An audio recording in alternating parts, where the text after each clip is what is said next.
Whispers Creek, Montana Territory, 1875. The morning sun cast long shadows across Main Street as Helena Lawson watched another wagon train roll into town. She stood on the boardwalk outside her father's mercantile, arms folded across her crisp blue calico dress, her expression carefully arranged to reveal nothing of her thoughts. At 22 years old, with honey blonde hair pulled back in a practical bun and striking blue eyes that missed nothing, Helena had mastered the art of keeping people at a comfortable distance. "Another batch of hopefuls," muttered Bernard Oates, the aging blacksmith whose shop stood across the street.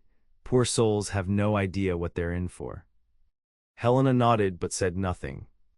4 years in Whispers Creek had taught her that the frontier had little patience for dreamers. It devoured them, chewed them up, and spit out whatever remained, if anything remained at all. Inside the mercantile, her father called her name. Helena turned away from the street scene, smoothing her skirts as she stepped back through the doorway. James Lawson stood behind the counter, his once powerful frame now slightly stooped after decades of hard work. "Helena, would you mind taking inventory of the new shipment? I promised the widow Parker I'd deliver her order personally before noon." "Of course, father," Helena replied, already reaching for the leather-bound ledger they used to track their stock. James hesitated, studying his daughter with a mixture of pride and concern. "Pastor Miller mentioned the Founders' Day dance again, says it would be good for you to attend." Helena kept her eyes on the ledger. "I have no interest in dancing, father, you know that." 4 years is a long time to grieve, Helena. Her fingers tightened on the pencil. "I am not grieving, I am being practical. Whispers Creek has nothing to offer that interests me." What she didn't say was that she had seen too many women in this town wither away, married to men who came west with big dreams but small characters. She had watched mothers bury children, wives nurse broken husbands, and widows struggle to survive after outlaws or disease claimed their men. Helena had built walls around her heart for good reason. "Every eligible bachelor in the county has come calling," her father said gently. "Samuel Thompson is a fine man with a prosperous ranch. Trent Williams has that new position at the Territorial Bank. Even Sheriff Davis has made his interest clear." "And I have made my disinterest equally clear," Helena replied. "The frontier is no place for romantic notions, father. I have seen what happens to women who allow themselves to be vulnerable out here." What remained unspoken between them was the shadow of Helena's mother, Elizabeth Lawson, who had succumbed to frontier fever just 1 year after they'd arrived from Philadelphia. Helena had been 18 then, thrust suddenly into the role of woman of the house, watching her gentle, cultured mother fade away in this harsh, unforgiving landscape. "Not all men are fortune hunters or failures," James said softly. "Perhaps not, but I have my work here, I have you, I have the lending library committee." Helena tapped her pencil against the ledger. "That is quite sufficient." Her father sighed, gathering his hat. "I will be back within the hour." "Mind the store." Helena busied herself with the inventory, methodically counting sacks of flour, jars of preserves, and boxes of ammunition. The work kept her thoughts occupied, which was precisely why she valued it. When her mind wandered, it too often returned to places she preferred not to visit, memories of Philadelphia, of her mother's laugh, of a time when she had believed in possibilities. The bell above the door jingled, and Helena straightened, composing her features into the pleasant but distant expression she reserved for customers. "Good morning, how may I help?" The words died on her lips. The young man who entered seemed to bring the sunlight with him. Tall and broad-shouldered, he moved with the easy grace of someone comfortable in his own skin. His face was youthful but weathered by sun and wind, clean-shaven except for the faintest shadow of stubble along his strong jawline. His eyes, the warm brown of coffee with a hint of cream, crinkled at the corners when he smiled. "Good morning, ma'am," he said, removing his hat to reveal hair the color of wheat, cut short but curling slightly at the ends. "I was hoping to pick up some supplies." Helena cleared her throat. "Of course, what do you require, Mr. Holt?" "Hunter Holt." He extended a hand across the counter. "Just arrived with the double-bar outfit. We're driving cattle north to Fort Benton." Helena hesitated before briefly touching his hand. It was warm and calloused, the hand of a man who worked for his living. "Helena Lawson," she replied, withdrawing quickly. "My father owns this establishment." Pleased to meet you, Miss Lawson. His smile was genuine, unforced, devoid of the calculation she was accustomed to seeing in the eyes of men who came calling. You mentioned supplies, Helena prompted, refusing to be charmed by a smile, no matter how disarming. Yes, ma'am. He pulled a folded paper from his pocket. Got a list here from the trail boss. Nothing too fancy, just the necessities for men who have been sleeping on the ground for the past month. As Helena reviewed the list, she could feel him studying the store rather than her, another departure from the usual behavior of men in her presence. His gaze moved appreciatively over the well-organized shelves, the clean-swept floor, the carefully arranged display of canned goods. You keep a fine store, Miss Lawson, he remarked. Most places we stop, things are jumbled together without much thought. A man could waste half a day finding what he needs. Organization is efficient, Helena replied, moving to gather the items on his list. And efficiency is necessary on the frontier. Can't argue with that, he followed at a respectful distance. Been on the frontier long. 4 years. From back east, I'm guessing. Your accent has a hint of Philadelphia to it. Helena paused, surprised by his perception. Yes, how did you know? Hunter Holt shrugged, his expression open. My mother was from Philadelphia. She never lost that particular way of pronouncing certain words. You sound a bit like her. Your mother is no longer living? Helena asked before she could stop herself. No, ma'am, lost her to pneumonia when I was 15. My pa followed 3 winters later. Something flickered in his eyes, not pity-seeking or invitation to mutual grief, but simple acknowledgement of a shared understanding. I am sorry for your loss, Mr. Holt. Helena returned to collecting items. My mother passed shortly after we arrived here. The frontier takes its toll, he said quietly. Makes some people hard. Makes others appreciate what remains all the more. Helena looked at him sharply, wondering if his words contained some judgment of her, but his expression remained thoughtful, his eyes clear and direct. 5 pounds of coffee, she said, changing the subject as she placed the package on the counter. Sugar, salt, tobacco, though I must say it's a filthy habit. To her surprise, Hunter laughed. Not mine, thankfully. Some of the boys can't seem to get through the day without it. Helena continued gathering items, canned peaches, beans, bacon, ammunition for hunting rifles. When she returned to the counter with the last of the supplies, Hunter was examining a small leather-bound volume she had left beside the register. Tennyson, he remarked. You enjoy poetry, Miss Lawson. Helena felt an unwelcome heat rise to her cheeks. It passes the time, she replied, taking the book from his hands and placing it beneath the counter. 'Tis better to have loved and lost than never to have loved at all, he quoted softly. I prefer his more practical observations, Helena countered, tallying the items. Such as knowledge comes, but wisdom lingers. Hunter nodded appreciatively. Wise words indeed, though I've always been partial to hope smiles from the threshold of the year to come, whispering it will be happier. Helena's pencil paused on the paper. You are well read for a cowboy, Mr. Holt. And you are quick to judge based on occupation, Miss Lawson. There was no rancor in his tone, only a gentle observation that made her flush again. My apologies, she said stiffly. That was uncharitable of me. No offense taken, he smiled again, and Helena found herself noticing the way it transformed his face, lighting his eyes from within. My mother was a schoolteacher before she married my father.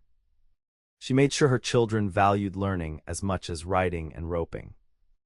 Your total comes to $12.75, Helena said, deliberately steering the conversation back to business. Hunter counted out the money carefully.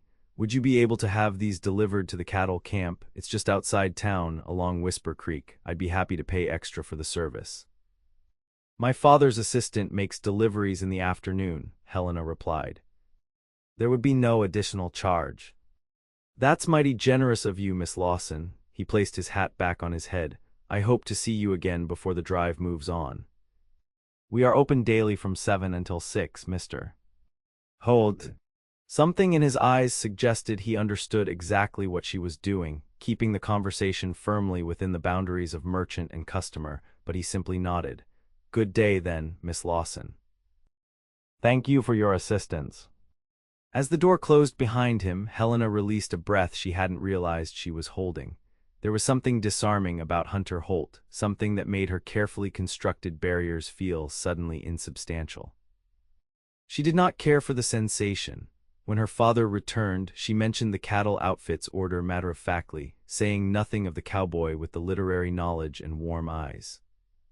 James seemed pleased with the substantial sale, and Helena busied herself with reorganizing the dry goods shelves to avoid further conversation. That evening, as she prepared supper in their small apartment above the store, Helena found herself replaying her interaction with Hunter Holt. She couldn't recall the last time she had spoken to anyone about poetry or Philadelphia or anything beyond the practicalities of frontier life. The realization disturbed her. Was she becoming as hard and unyielding as the Montana landscape? Nonsense, she muttered to herself, vigorously kneading bread dough. I am being sensible, practical. The frontier demands nothing less. But that night, as she lay in bed listening to the distant sounds of revelry from the saloons on the far end of town, Helena found herself recalling the way Hunter had quoted Tennyson, not as a performance to impress her, but as a natural expression of something he valued. It was a small thing, perhaps, but it had been a long time since anything in Whispers Creek had sparked her interest. It means nothing, she told the darkness. He will move on with his herd, and that will be the end of it. But even as she spoke the words, Helena wondered if she was trying to convince herself of something she didn't entirely believe. The next morning dawned clear and bright, the kind of pristine Montana day that made even the most hardened settlers pause in appreciation. Helena opened the store at exactly 7 o'clock, as she did every day. By 8, the usual trickle of customers had begun, ranchers' wives picking up supplies, miners from the hills exchanging gold dust for provisions, townspeople stopping in for everyday necessities. She was weighing flour for Mrs. Tanner when the bell above the door announced a new arrival. Helena glanced up and felt a peculiar flutter in her chest when Hunter Holt stepped inside, followed by an older man whose weathered face suggested decades under the open sky. "Morning, Miss Lawson," Hunter called, his smile as warm as the previous day. "Hope we're not interrupting." "Not at all, Mr. Holt," Helena replied, striving to keep her voice even. "I will be with you momentarily." As she finished with Mrs. Tanner, Helena was acutely aware of Hunter moving about the store, pointing out various items to his companion. The older man nodded appreciatively, his expression growing more impressed as he surveyed the well-stocked shelves. When Mrs. Tanner departed, Hunter approached the counter. "Miss Lawson, this is Silas Morgan, trail boss for the Double Bar outfit." "Silas, this is Miss Helena Lawson, whose father owns this fine establishment." The older man removed his hat, revealing a shock of silver hair. "Pleased to meet you, Miss Lawson. Your store's got the best selection we've seen since leaving Texas." "Thank you, Mr. Morgan," Helena replied. "We pride ourselves on meeting the needs of our customers, whether they be locals or those passing through." "Well, we're mighty grateful," Silas said. "The supplies you sent yesterday were just what we needed. In fact, we've come for a bit more, if you don't mind." "Of course," Helena reached for her pencil. "What can I provide for you today?" As Silas listed additional items, Hunter wandered toward the small shelf where Helena kept a selection of books for sale. It was a modest collection, mostly practical volumes on animal husbandry, homesteading, and basic medicine, but she had managed to include a few novels and poetry collections as well, ordered specially from Chicago. "You sell books," Hunter remarked, running his finger along the spines. "There is more to frontier survival than beans and bullets, Mr. Holt," Helena replied, surprising herself with the lightness in her tone. "Couldn't agree more, Miss Lawson." He selected a volume and brought it to the counter. "I'd like to purchase this as well." Helena glanced at his selection, a collection of Walt Whitman's poetry, and felt that strange flutter again. "An excellent choice." "Hunter's always got his nose in a book when he should be watching the herd," Silas said, but his tone was affectionate rather than critical. "Best cowhand I've got, though. Never seen a man with a better touch for calming spooked cattle." "It's nothing special," Hunter said, clearly uncomfortable with the praise. "Just patience, that's all." "Patience is a rare quality," Helena observed, adding the book to their order. "Speaking of patience," Silas continued, "we'll be holding the herd here for about a week. Got word that the trail ahead has some trouble, Indian disputes with the army. Figure it's best to wait until things settle. A wise precaution, Helena agreed, tallying their purchases. Whispers Creek has adequate provisions to support your stay. And what about entertainment, Miss Lawson? Hunter asked, his eyes twinkling. Anything to keep a group of trail-weary cowboys occupied for a week. The Last Chance Saloon offers the usual diversions, Helena replied primly. For those with more refined tastes, the Ladies' Auxiliary is hosting a social at the church tomorrow evening. There is also a lending library committee meeting on Thursday. Hunter's eyebrows rose. A library committee in Whispers Creek. We may be on the frontier, Mr. Holt, but some of us still value education and literature, Helena said, unable to keep a defensive note from her voice. I meant no offense, Hunter said quickly. I think it's wonderful. Most towns this size don't bother with such things. It was Miss Lawson's initiative, came her father's voice as James emerged from the storeroom. Started it 2 years ago. Has nearly 300 volumes now, all catalogued and organized. Father, this is Mr. Morgan and Mr. Holt from the Double Bar Cattle Outfit, Helena said, somewhat embarrassed by her father's evident pride. James shook hands with both men. Welcome to Whispers Creek, gentlemen. I trust my daughter is taking good care of you. Couldn't ask for better service, sir, Silas replied. You've got a fine establishment here. And a daughter with exceptional literary taste, Hunter added, holding up his Whitman volume. James glanced between Hunter and Helena, a speculative look in his eyes that made Helena want to disappear into the floorboards.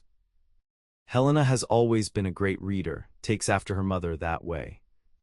Father, perhaps you could help Mr. Morgan gather the remaining items on his list while I complete the tally, Helena suggested, desperate to change the subject. Of course, this way, Mr. Morgan.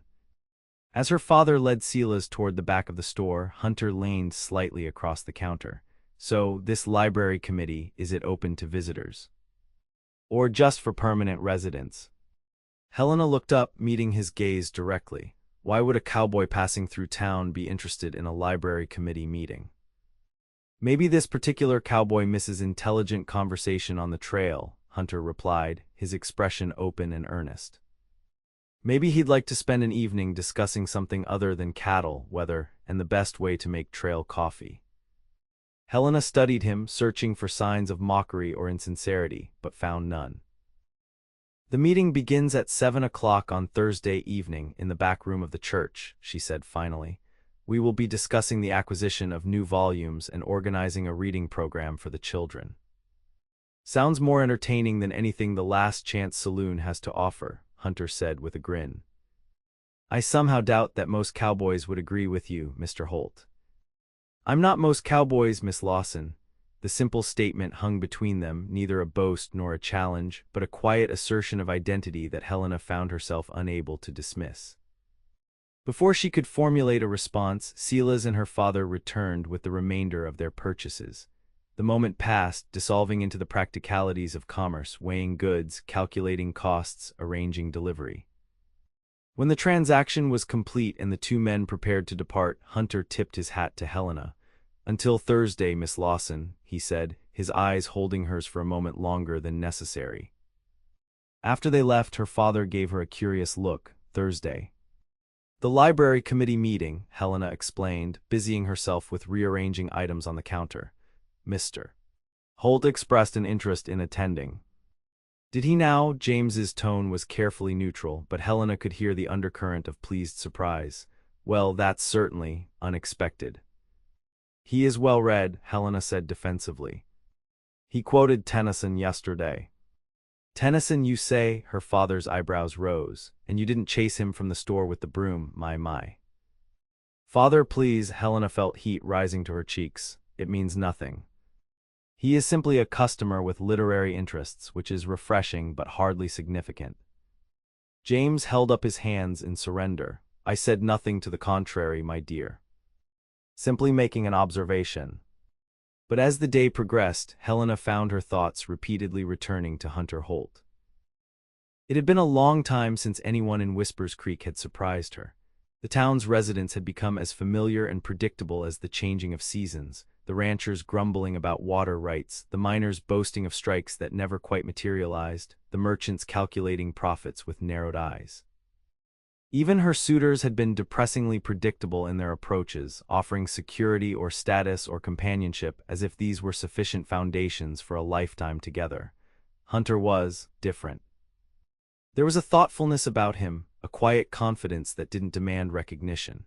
He seemed genuinely interested in ideas, in poetry, in the library project that most men in town regarded as one of Helena's charming but impractical feminine endeavors. "It's merely novelty," Helena whispered to herself as she swept the store floor after closing, "the attraction of something unfamiliar."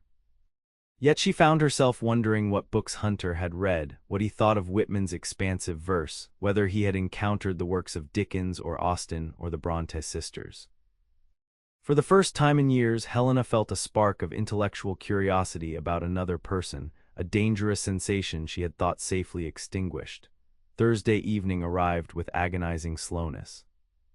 Helena changed her dress twice before settling on a modest navy blue ensemble that her father had ordered from Chicago for her birthday. She told herself the extra care was simply appropriate for her role as committee chairwoman, but the lie felt hollow even as she formed it. The library committee consisted of Helena, Pastor Miller's wife Martha, schoolteacher Abigail Winston, and occasionally Mrs. Judge Hargrove when her rheumatism permitted. They were dedicated women who shared Helena's belief in the importance of bringing literature and learning to the frontier, but their meetings rarely attracted outside interest. Helena arrived early to arrange chairs and prepare the ledgers that recorded their holdings. Her hands trembled slightly as she set out paper and pencils, a reaction she attributed to the strong coffee she had consumed at supper rather than anticipation of Hunter Holt's presence. Martha Miller arrived first, her round face lighting with surprise when she saw the extra chairs. "Are we expecting additional members tonight, Helena?" "A visitor expressed interest in our work," Helena replied, attempting to sound casual. "Mr. Holt from the cattle drive currently camped outside town." Martha's eyebrows rose, a cowboy at the library committee. "He is well read," Helena said, echoing her defense to her father. "And curious about our efforts." "How unexpected," Martha murmured, her eyes twinkling with the same speculative gleam Helena had seen in her father's, "and refreshing."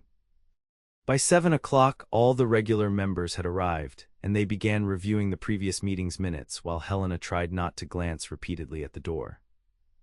At 7:15, she firmly squashed the disappointment rising in her chest. Of course he hadn't come.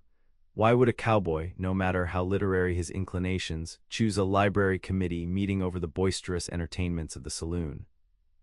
"Perhaps we should begin discussing the children's reading program," Helena suggested, opening her notebook with more force than necessary. At that moment the door opened, and Hunter Holt stepped in. He had clearly made an effort with his appearance. His hair was neatly combed, his shirt clean and pressed, his boots polished. He carried his hat in his hands, turning it nervously as he surveyed the room. "Pardon my tardiness, ladies," he said, his gaze finding Helena's. "One of our horses got loose, and it took longer than expected to retrieve him." "Mr. Holt," Helena acknowledged, hoping her relief wasn't evident in her voice. "We were just about to discuss the children's reading program." "Please don't let me interrupt." He took a seat at the edge of the circle, his tall frame making the church's small chair appear almost comically inadequate. For the next hour, Hunter listened attentively as the committee discussed their current holdings, planned future acquisitions, and debated the merits of various children's literature for the proposed reading program. To Helena's surprise, he occasionally offered thoughtful contributions, suggesting titles that had been popular with younger readers in other towns, proposing a system of categorization by subject matter as well as author, and even volunteering to construct additional shelving for the growing collection. "That's very generous of you, Mr. Holt," Abigail Winston said, clearly charmed by the handsome cowboy's interest in their project. "But won't your herd be moving on soon?"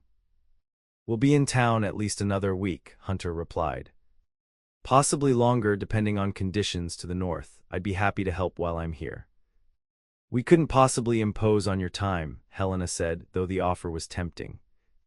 The current shelving was woefully inadequate for their expanding collection. "It's no imposition, Miss Lawson," Hunter assured her. I enjoy working with wood almost as much as I enjoy reading. My father was a carpenter before he took up ranching. Well, in that case, Martha interjected before Helena could respond, we would be delighted to accept your assistance. Wouldn't we, Helena? Put on the spot, Helena could only nod. Your help would be most appreciated, Mr. Holt. As the meeting concluded, the other ladies made quick excuses to depart, their knowing glances making Helena want to sink through the floor. Within minutes, she found herself alone with Hunter, gathering papers and returning chairs to their proper positions. Your committee is doing important work, Hunter said as he lifted a stack of books. Most frontier towns I've passed through barely manage to keep a school operating, let alone a lending library. It has been a challenge, Helena admitted. Many here see little value in books beyond the Bible and perhaps a basic arithmetic primer. But you persisted anyway, there was admiration in his voice. Why is it so important to you? Helena paused, considering the question. No one had asked her that before, not even her father, who supported her efforts without fully understanding them.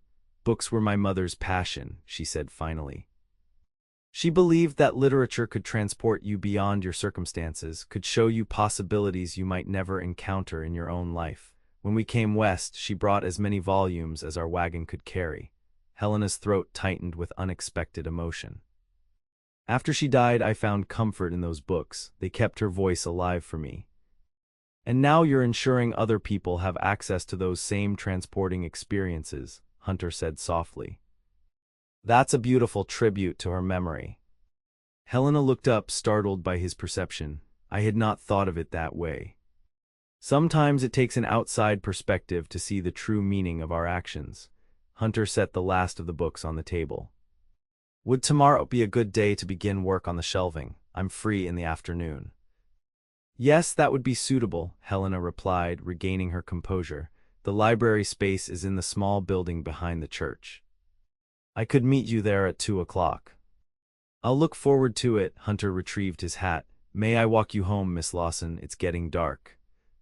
Helena hesitated. Being escorted by Hunter would undoubtedly fuel town gossip, particularly after his appearance at the library meeting. On the other hand, it was a considerable distance to the mercantile, and there were often drunken cowboys or miners on the streets at this hour. That would be acceptable, she decided. Thank you. They walked in comfortable silence for a few moments, the evening air cool and fragrant with sage. The main street was illuminated by lanterns hanging outside the various establishments, casting pools of golden light at intervals along their path. You mentioned your mother was from Philadelphia, Helena said, breaking the silence. Did you ever visit the city? Once when I was 12, Hunter replied. My mother wanted to introduce us to her family. It was overwhelming for a boy raised on the plains of Texas, the noise, the crowds, the buildings that blocked out the sky. I remember feeling the opposite when we first arrived here, Helena confessed. The vastness of the landscape, the endless sky, it was terrifying. I felt exposed, as though I might simply float away without the buildings and streets to anchor me. Hunter nodded. Each environment demands its own kind of courage. Learning to navigate a crowded city takes just as much fortitude as surviving on the open range. That is a generous perspective, Helena said, surprised by his insight. Most Westerners I have encountered regard city dwellers as soft and coddled. And most Easterners view frontiersmen as uncouth barbarians, Hunter countered with a smile. Both views miss the truth that people adapt to their circumstances and find strength in different ways. They had reached the mercantile. A lamp burned in the upstairs window, indicating her father was still awake. Thank you for escorting me, Mr. Holt, Helena said, suddenly reluctant for their conversation to end. The pleasure was mine, Miss Lawson. He hesitated, then added, I enjoyed the committee meeting more than I anticipated. Your passion for the project is inspiring. You seemed quite knowledgeable about library organization, Helena observed. Have you worked with books before? A shadow passed across Hunter's face. In another life, he said quietly. Before I became a cowboy. Helena sensed a story there, perhaps a painful one, but before she could decide whether to inquire further, the mercantile door opened and her father appeared. Ah, Helena. I was beginning to worry. James's gaze moved to Hunter, assessing but not unfriendly. Good evening, Mr. Holt. Mr. Lawson, Hunter acknowledged with a respectful nod. I was just seeing your daughter safely home from the library committee meeting.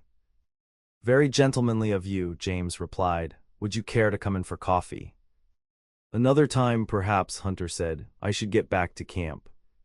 The night herd will be changing shifts soon. He turned to Helena. Until tomorrow, Miss Lawson. As he walked away, Helena felt her father's curious gaze. He attended the committee meeting, James asked as they entered the store. Yes. And he has offered to build additional shelving for the library collection. Helena removed her shawl, avoiding her father's eyes. He seems quite knowledgeable about such things. James locked the door behind them. And you'll be seeing him tomorrow. To work on the shelving, yes. Helena's tone dared her father to make more of it than was warranted. James wisely chose discretion. Well, that's very generous of him. Good night, my dear. In her room, Helena sat before her small mirror, slowly unpinning her hair. Her reflection showed a young woman with flushed cheeks and bright eyes, a far cry from the composed, controlled shopkeeper who had greeted Hunter Holt just days earlier. This is foolishness, she told her reflection sternly. He will be gone within a fortnight. But as she prepared for bed, Helena could not deny the anticipation she felt at the prospect of seeing Hunter again. For 4 years she had maintained a careful distance from the men of Whispers Creek, refusing every invitation, deflecting every advance. Yet in the space of 3 days, a cowboy passing through town had somehow slipped past defenses that had withstood far more determined assaults. It is merely intellectual companionship, she whispered in the darkness. Nothing more. Even as she formed the words, Helena knew they were a lie. The next day passed in a blur of routine tasks that Helena performed with mechanical efficiency, her mind elsewhere. At 1:30, she informed her father that she would be at the library for several hours, working with Mr. Holt on the shelving project. Take your time, James replied, his tone carefully neutral. Clarence can help me with the afternoon deliveries. The library building was a modest structure that had once served as the town's first schoolhouse before a larger building was constructed. It contained 3 rooms, a main reading area, a small office, and a storage space that had gradually filled with donated books awaiting proper cataloging. When Helena arrived, she found the door already open and Hunter inside, examining the existing shelves with a critical eye. Good afternoon, Miss Lawson, he greeted her, straightening as she entered. He had rolled up his shirt sleeves, revealing forearms corded with muscle from years of physical labor. Hope you don't mind that I started looking things over. Not at all, Helena replied, setting down the basket she had brought. I see you've assessed our current situation. You've outgrown your space, Hunter observed. But there's potential here. With some careful planning, we could double your shelving capacity without making the room feel crowded. That would be wonderful, Helena said, genuinely pleased. We have nearly 100 volumes in storage that cannot be properly displayed. I took the liberty of purchasing some lumber from the sawmill this morning, Hunter said, gesturing to a stack of boards leaning against the wall. And I borrowed tools from the livery stable owner. If you approve my design, we could have the first new shelf completed by evening. For the next hour, they discussed options, with Hunter sketching possibilities on a scrap of paper while Helena considered the practical implications of each. His knowledge of construction was evident, but what impressed Helena more was his understanding of how the space would be used, considering traffic flow, accessibility for children and the elderly, and the importance of natural light for reading. As Hunter began measuring and cutting wood, Helena found herself watching his hands, strong, capable hands that handled tools with the same easy confidence he showed when quoting poetry. There was a grace to his movements, an economy of effort that spoke of someone who had learned to value precision over showmanship. May I ask you something, Mr. Holt? Helena said as he carefully planed the edge of a board. Of course. You said last night that you worked with books in another life. What did you mean by that? Hunter's hands stilled for a moment before resuming their work. I was a teacher, he said quietly. For 2 years in a small town in Colorado. Helena's surprise must have shown on her face, for he glanced up with a rueful smile. Hard to picture, I imagine, a cowboy teaching school. Not at all, Helena replied truthfully. It explains a great deal, actually. Your knowledge of literature, your interest in the library, your suggestions about the children's reading program. I loved teaching, Hunter said, his expression softening with the memory. Seeing a child's face light up when they finally grasp a difficult concept, there's nothing quite like it. What happened? Helena asked gently. Why did you leave? A shadow crossed Hunter's face. The town was hit by diphtheria. We lost 17 children in 2 weeks. 3 of them were from the family I boarded with. His voice roughened. After the epidemic passed, I couldn't bear to enter the schoolhouse again. Too many empty desks. I am so sorry, Helena whispered, understanding all too well how death could reshape a life in an instant. Hunter nodded, accepting her sympathy without wallowing in it.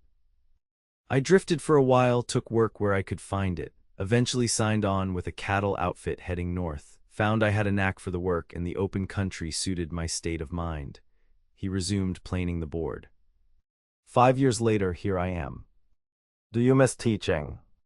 Every day, he admitted, but I've made peace with the path my life has taken. What about you, Miss Lawson? Is running the mercantile with your father what you envisioned for yourself? The question caught Helena off guard. No one had asked about her own dreams or expectations since her mother died. I was supposed to attend a women's college in Boston, she said after a moment, my mother's alma mater. We were to return east after my father established the business here. But then you lost her, Hunter said, understanding immediately. Yes, and my father needed me. He had invested everything in the store, so returning east was no longer possible. Helena smoothed her skirts. The mercantile is a good business. We provide an essential service to the community. That wasn't what I asked, Hunter said gently. Helena met his gaze, surprised by the perceptiveness there. No, it wasn't what I envisioned. But we seldom get the lives we imagine for ourselves, do we, Mr. Holt? Hunter, he said, please call me Hunter, and you're right, life rarely follows our plans. The question is whether we can find meaning in the paths we end up walking. Have you, Helena asked, found meaning in your path? He considered the question seriously. I've found moments of beauty and connection. I've seen landscapes that stole my breath. I've worked alongside good men and learned the value of endurance. He held up the board he'd been working on, checking its straightness. It's not the life I planned, but it has its own kind of richness. As the afternoon progressed, they fell into an easy rhythm, Hunter cutting and assembling the shelving while Helena organized the books that would soon fill it. They talked of literature and teaching, of Philadelphia and Texas, of the challenges and rewards of frontier life. Helena found herself laughing more than she had in years, sharing stories of the more eccentric customers at the mercantile, while Hunter countered with tales of cowboy superstitions and trail mishaps. By early evening, the first set of shelves stood completed against the wall, solid, functional, and surprisingly attractive, with carved details along the edges that transformed utilitarian furniture into something approaching art. It's beautiful, Helena said, running her fingers along the smooth wood. Far better than I expected. Form and function should complement each other, Hunter replied, pleased by her approval. No reason something useful can't also be pleasing to the eye. The committee will be delighted. Helena began placing books on the new shelves, arranging them by category and author as they had discussed. You have a remarkable talent, Hunter. The use of his first name had slipped out unconsciously, but once spoken, it seemed impossible to retract without drawing attention to the intimacy it implied.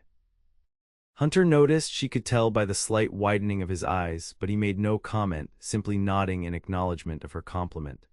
I should check on the herd before dark, he said, gathering his tools. Would it be all right if I returned tomorrow to build the second set of shelves? Of course, Helena replied, though I cannot promise to be here the entire time. Saturdays are busy at the mercantile. I understand, Hunter hesitated, then added, there's a social at the church tomorrow evening, isn't there? The one you mentioned. Helena nodded, her heart suddenly beating faster. The Ladies' Auxiliary hosts one every month.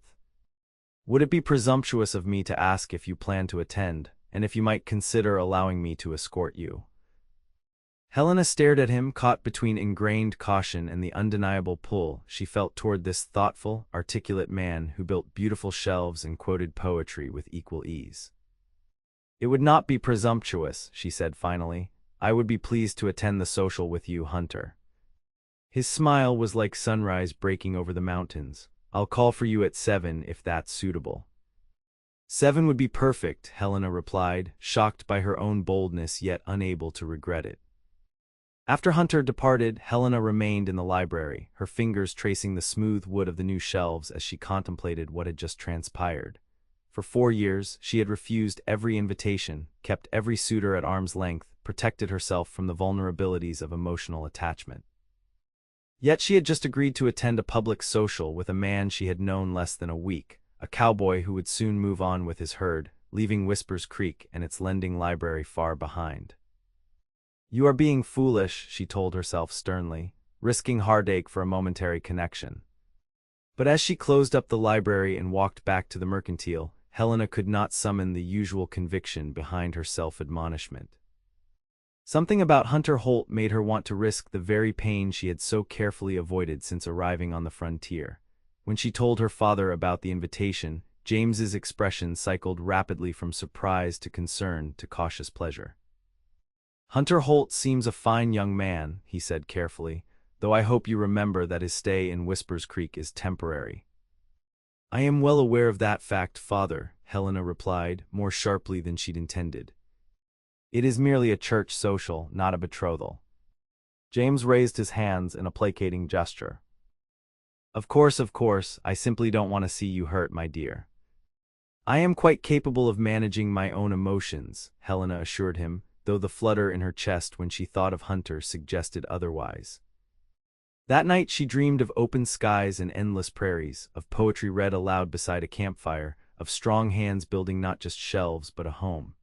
She woke with the lingering sensation of possibility, a feeling so unfamiliar after years of practical resignation that it took her several moments to identify it. Hope, that was the emotion coursing through her veins, making her heart beat faster and bringing a smile to her lips before she had fully shaken off sleep. "Ridiculous," she muttered, even as she rose and crossed to the small wardrobe where her best dress hung, a gown of deep emerald green that she had ordered from Chicago but never found occasion to wear. She ran her fingers over the fine fabric, considering. The church social hardly warranted such finery, but Helena closed the wardrobe firmly. She would not allow herself to attach such significance to a simple outing. She would wear her blue Sunday dress, perfectly appropriate for the occasion, without suggesting any particular effort on her behalf. The day passed in a flurry of activity, the mercantile unusually busy with both townspeople and cowboys from the double bar outfit making purchases. Helena caught glimpses of Hunter through the window as he worked on the library shelving across the street, his shirt sleeves rolled up, his expression one of focused concentration. Occasionally he would look up as if sensing her gaze, and their eyes would meet briefly before Helena turned away, flustered by the connection even at a distance. By 6 o'clock, when her father insisted she go upstairs to prepare for the social, Helena was a bundle of nerves.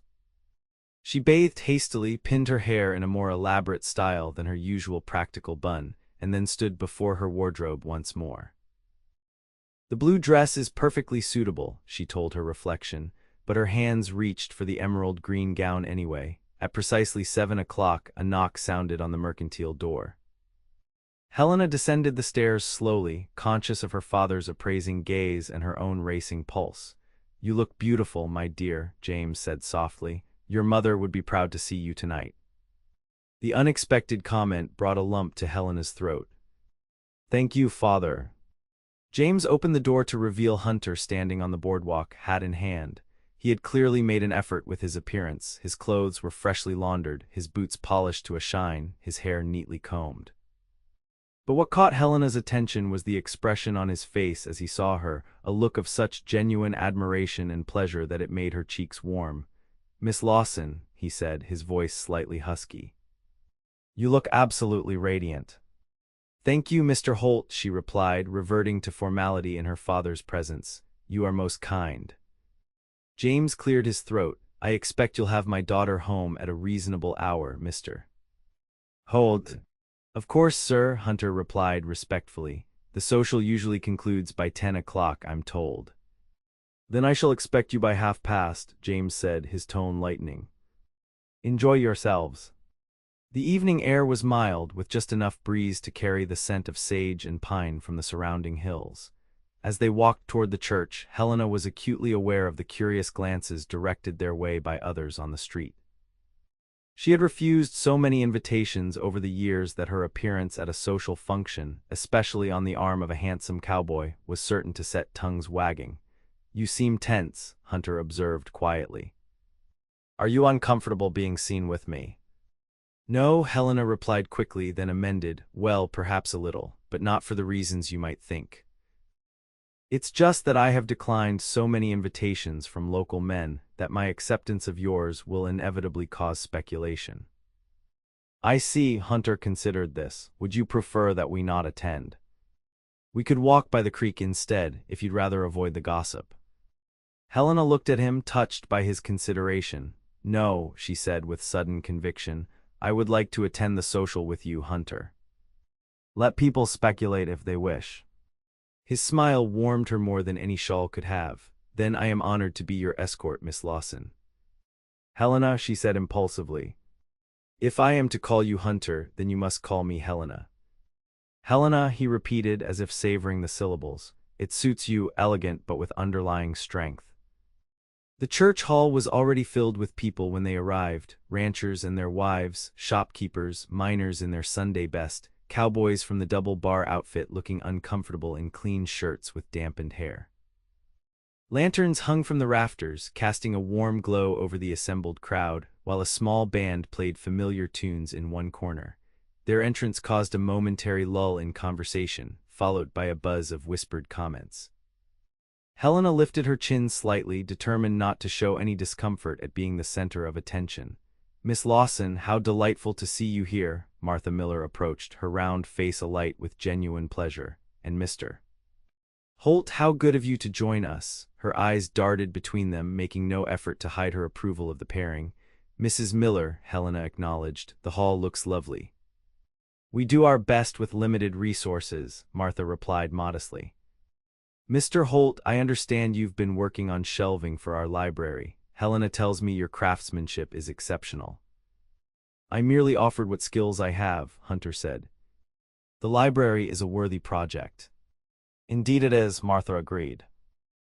"Now refreshments are on the table by the window and the dancing will begin shortly. Do enjoy yourselves." As Martha moved away to greet other arrivals, Hunter leaned close to Helena's ear. "I should warn you that I'm a passable writer, but only a moderately competent dancer." Helena felt a smile tugging at her lips. "Then we shall make a fine pair, as I haven't danced in over 4 years." "Perhaps we can relearn together," Hunter suggested, offering his arm as the band struck up a waltz. Dancing with Hunter proved easier than Helena had anticipated. He moved with the same fluid grace he displayed in all physical tasks, and his hand at her waist was respectful yet secure, guiding her through the steps with quiet confidence. After the initial awkwardness faded, Helena found herself enjoying the sensation of being led around the floor, of being part of something harmonious and beautiful. "You're smiling," Hunter observed as they completed their second turn around the hall. "It transforms your face entirely." Helena felt herself blush. "Does that mean I look dour ordinarily?" "Not at all," Hunter replied seriously. "You look composed, dignified, thoughtful, all admirable qualities. But when you smile, there's a light that comes from within. It's like watching the sun break through clouds after a storm." The poetry of his description caught Helena off guard. "You have quite a way with words for a cowboy, Hunter Holt. And you dance beautifully for a shopkeeper who claims to be out of practice, Helena Lawson," he countered, his eyes twinkling. The evening passed in a pleasant blur of dancing, conversation, and moments of quiet companionship as they observed the festivities around them. Helena found herself relaxing by degrees, drawn out of her usual reserve by Hunter's attentive but undemanding presence. He introduced her to several of his fellow cowboys, men who treated her with surprising respect when they saw the regard in which Hunter held her. In turn, she steered him through conversations with the town's more prominent citizens, many of whom seemed reassessing their opinions of the cowboy building shelves in light of his articulate speech and courteous manner.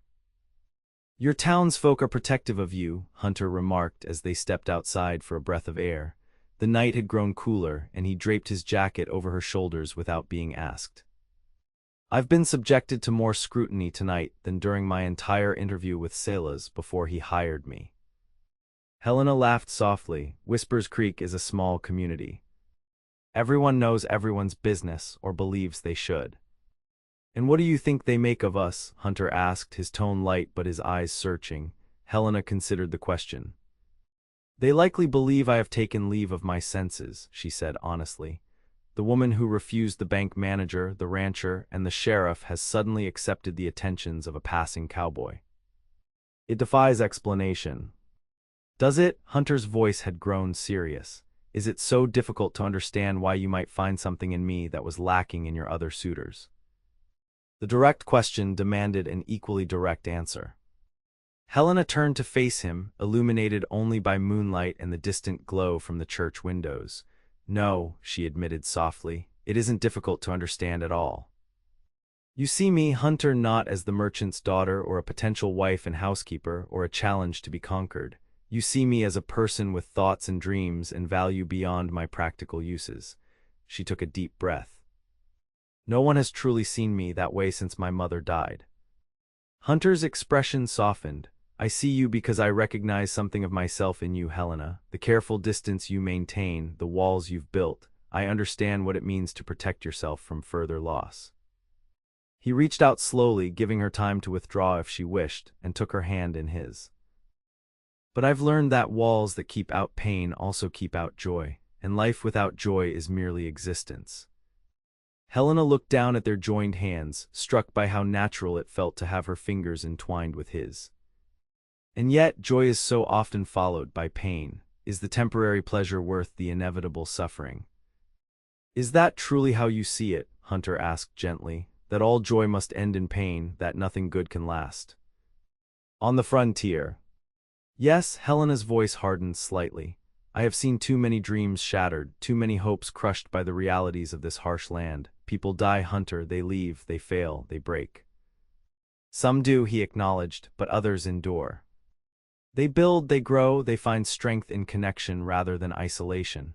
His thumb traced circles on the back of her hand. "Your lending library is proof that beauty and meaning can flourish even in difficult circumstances." Helena had no ready answer for that. The library had indeed brought her joy and purpose beyond mere survival, a fact that contradicted her bleak assessment of frontier possibilities. "The band is starting another waltz," Hunter said, changing the subject with gentle consideration. "Shall we rejoin the dance?" They returned to the hall where the festivities continued in full swing. As Hunter led her around the floor, Helena found her mind dwelling on their conversation. Had she been wrong all these years? Had her determination to protect herself from pain also prevented her from experiencing the richness life might offer, even on the frontier? The thought was both liberating and terrifying, opening vistas of possibility she had deliberately closed off after her mother's death. At 9:30, Hunter escorted her home as promised, their walk punctuated by comfortable silences and easy conversation about the evening's events. When they reached the mercantile, he returned her father's jacket and took her hand once more. "Thank you for accompanying me tonight," he said, his voice low. "It was the most enjoyable evening I've had in years." "Thank you for asking me," Helena replied, surprised by how much she meant it. "I had forgotten how pleasant such gatherings could be with the right company." Hunter's eyes held hers for a long moment. "I'll finish the library shelving tomorrow," he said. "Would it be too forward to ask if you might join me for a picnic afterward? There's a lovely spot by the creek that Silas showed me, perfect for reading or conversation." The invitation should have triggered Helena's careful defenses, her practiced refusal of any overture that might lead to emotional entanglement. Instead, she found herself nodding. "I would like that very much," she said simply. "Until tomorrow, then." Hunter lifted her hand and pressed his lips gently to her knuckles, a gesture so unexpectedly courtly that Helena felt her breath catch. "Good night, Helena." "Good night, Hunter," she whispered, watching as he turned and walked away. his tall figure gradually fading into the shadows of the quiet street. Inside, her father was waiting in his chair by the stove, a book open on his lap, though his eyes suggested he had been doing more waiting than reading. "You're home precisely on time," he observed, setting aside the volume. "Did you enjoy yourself?" "Yes," Helena said, unwilling to dissemble. "Very much so." James studied her face. "Hunter Holt seems like a good man." "He is," Helena agreed, removing her shawl. "He's intelligent, considerate, well-spoken." She hesitated, then added, "He was a teacher before he became a cowboy." "A teacher?" James's eyebrows rose. "Well, that explains a few things." "Yes," Helena sat in the chair opposite her father. "He's invited me for a picnic tomorrow after he finishes the library shelving." James nodded slowly. "I see." He closed his book completely. "Helena, you know I trust your judgment. You've always been sensible, sometimes perhaps too much so, but I feel I should point out the obvious. Hunter will be moving on with his herd soon." "I am well aware of that fact, father." Helena kept her tone even. "It is merely a picnic, not a promise of forever." "Of course," James hesitated, then added gently, "but I know my daughter. You would not accept this invitation if your heart weren't already engaged to some degree." "I simply don't want to see you hurt when he leaves." Helena looked down at her hands, still tingling from Hunter's kiss. "Perhaps some experiences are worth the risk of pain," she said softly, echoing Hunter's earlier sentiment. "Perhaps I have been too careful, too determined to avoid suffering at the cost of missing life's pleasures as well." James's expression softened. "Your mother would agree with you," he said. "Elizabeth always believed that a life without risk was a life half-lived." He rose from his chair with a sigh. "Enjoy your picnic tomorrow, my dear. Just guard your heart as best you can." As Helena prepared for bed that night, she found herself dwelling on her father's warning. Was she being foolish, setting herself up for inevitable heartbreak when Hunter rode away with his herd? Logic suggested she was, and yet the prospect of retreating to her safe, controlled existence seemed suddenly unbearable. "One day at a time," she told her reflection as she brushed her hair. "Tomorrow is merely a picnic by the creek, nothing more." But as she drifted off to sleep, Helena knew she was lying to herself.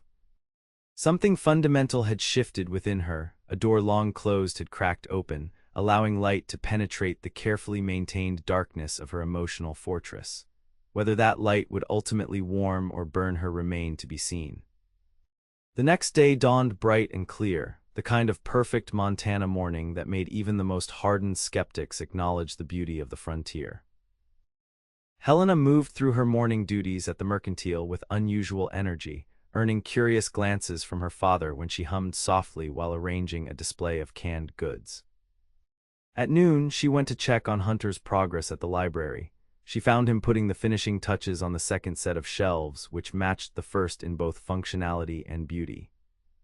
Several of the library committee members were there as well, exclaiming over the craftsmanship and already planning how to arrange the newly accessible space. "Helena," Martha Miller called when she entered, "have you seen what Mr. Holt has accomplished? It's absolutely marvelous." "It is indeed," Helena agreed, her eyes meeting Hunter's across the room. He smiled at her, a private smile that spoke of shared understanding and anticipation of their afternoon plans. "Mr. Holt was just telling us that he's constructed similar shelving for schools in several territories," Abigail Winston added. "He has quite an eye for design." "I merely adapt to the available space and materials," Hunter said modestly. "The important thing is that the library now has room to grow." "Thanks to your generosity," Helena replied. "The committee is deeply grateful." The other women soon departed, leaving Helena alone with Hunter. He wiped his hands on a cloth, surveying his work with satisfaction. "What do you think?" he asked. "Will it serve your needs?" "It's perfect," Helena said honestly. "You've given the library room to become what we always hoped it might be." "I'm glad," Hunter hesitated, then added. "Is our picnic still agreeable to you?" "I've prepared everything, just need to collect the basket from the hotel where I've been taking my meals." "Yes, it is still agreeable," Helena replied, feeling a flutter of anticipation. "I've brought a blanket we can use." "Excellent." Hunter gathered his tools. "Shall I call for you in half an hour? That will give me time to clean up a bit." "That would be perfect." Precisely 30 minutes later, Hunter appeared at the mercantile, freshly shaven and wearing a clean shirt, a large basket over one arm. Helena had changed into a simpler dress of cornflower blue, practical for an outdoor excursion but still flattering.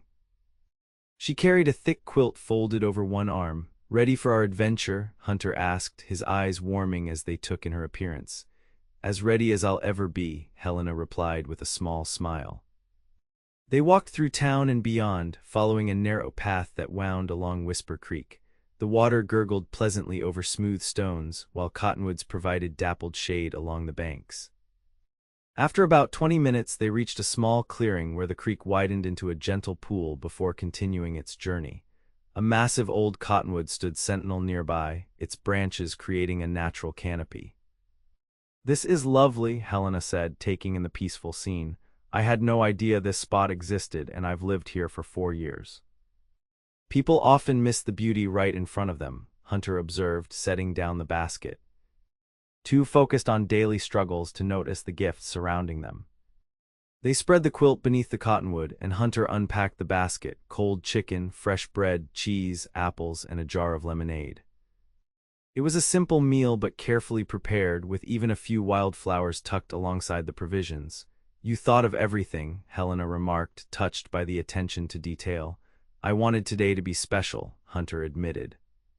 "It's not every day a man gets to share a picnic with the most intriguing woman he's met in his travels." Helena felt her cheeks warm. "You are too kind." "Not kind, honest." Hunter handed her a plate. "You are unlike anyone I've encountered, Helena." Most young women in frontier towns fall into one of two categories, either desperately seeking a husband for security or hardened by circumstances into premature bitterness. You've maintained your dignity, your intelligence, and your principles without surrendering to either extreme. Helena considered his assessment as she accepted a piece of chicken. "I'm not certain that's entirely accurate," she said slowly. "There has been a measure of bitterness in my withdrawal from social connections. Fear, too." "Fear?" Hunter looked surprised. "You strike me as remarkably fearless." "Physical courage is different from emotional bravery," Helena pointed out. "I could face down a rattlesnake without flinching, but the prospect of opening myself to the kind of loss I experienced when my mother died," she shook her head, "that has seemed far more terrifying." "Yet here you are," Hunter said softly, "on a picnic with a cowboy who will eventually ride away." The direct acknowledgement of the temporary nature of their connection hung between them, neither accusation nor apology but simple truth. "Yes," Helena agreed. "Here I am. May I ask why? What changed?" Helena looked out at the creek, gathering her thoughts. "You made me question my assumptions," she said finally, "about what is possible on the frontier, about whether protection from pain is worth the cost of isolation." She met his eyes. "And you reminded me of who I was before fear became my primary motivation." Hunter reached across the blanket and took her hand. "I'm honored to have played even a small role in that remembering." They ate in companionable silence for a while, listening to the creek's gentle murmur and the whisper of wind through cottonwood leaves. After they had finished their meal, Hunter produced a final surprise from the basket, a slim volume of poetry. "I thought perhaps we might read aloud," he suggested, "if that would please you." Helena's heart swelled at the thoughtfulness of the gesture. "It would please me very much." They took turns reading Tennyson and Whitman, Dickinson and Longfellow, their voices rising and falling with the rhythms of the verse. As the afternoon sun filtered through the leaves, casting dappled patterns across the blanket, Helena felt a peace she had not experienced in years. Here, with Hunter, the rigid boundaries she had established between herself and the world seemed to dissolve, allowing her to simply be present in the moment. When the shadows began to lengthen, Hunter closed the book with a sigh. "We should head back before it gets dark," he said, though his reluctance was evident in his tone. "Yes," Helena agreed, equally unwilling to end their idyll. "My father will begin to worry." They packed up the remains of their picnic and folded the quilt. As Hunter helped Helena to her feet, he retained her hand in his expression growing serious. "Helena," he said softly, "I want you to know that today has meant a great deal to me. Your company, your insights, your willingness to share this time with me, these are gifts I will treasure long after I leave Whispers Creek." The reminder of his inevitable departure sent a sharp pang through Helena's chest, but she refused to let it diminish the joy of the day. "I feel the same," she replied simply. Hunter's gaze dropped to her lips, then returned to her eyes, asking a silent question. Helena knew she should step back, maintain the proper distance between them, protect herself from further emotional entanglement. Instead, she found herself moving closer, drawn by a force as natural and inevitable as the creek's flow toward the distant river. When Hunter's lips met hers, the kiss was gentle, reverent, a delicate exploration rather than a demand. His hand came up to cup her cheek, his touch as light as a butterfly's wing. Helena closed her eyes, surrendering to the sweetness of the moment, allowing herself to experience the connection without fear or reservation. When they finally parted, Hunter rested his forehead against hers, his breathing slightly uneven. "I've wanted to do that since the first moment I saw you in the mercantile," he confessed. Helena laughed softly, "even when I was being rather cool and dismissive." "Especially then," Hunter replied with a smile. "Your dignity and self-possession were irresistible challenges. And here I thought it was my extensive knowledge of canned goods that attracted you," Helena teased, surprising herself with the lightness in her tone. Hunter laughed, the sound echoing across the clearing. "That too, of course. A man can't help but admire a woman who knows her preserves." They walked back to town hand in hand, talking easily of books and memories, of childhood dreams and adult realities. By the time they reached the outskirts of Whispers Creek, the sun was setting, painting the sky in spectacular shades of orange and pink.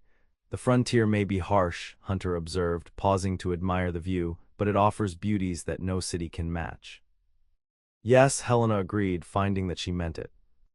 "I had forgotten how to see them, I think, or perhaps I deliberately closed my eyes to avoid loving a place that had taken so much from me." Hunter squeezed her hand gently. "Understanding our losses doesn't mean we must allow them to define our entire existence." "You are quite wise for a cowboy, Hunter Holt," Helena said, echoing their earlier banter but with genuine admiration beneath the teasing. "And you are quite beautiful when you allow yourself to embrace joy, Helena Lawson," he replied softly. At the mercantile door, Hunter hesitated. "May I call on you tomorrow? I know it's Sunday, but perhaps after church services."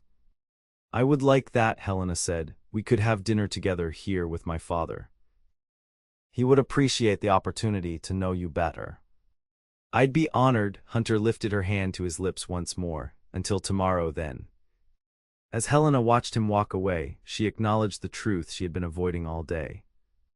She was falling in love with Hunter Holt. The realization brought both exhilaration and fear, the certainty of future pain balanced against the unexpected joy of present connection.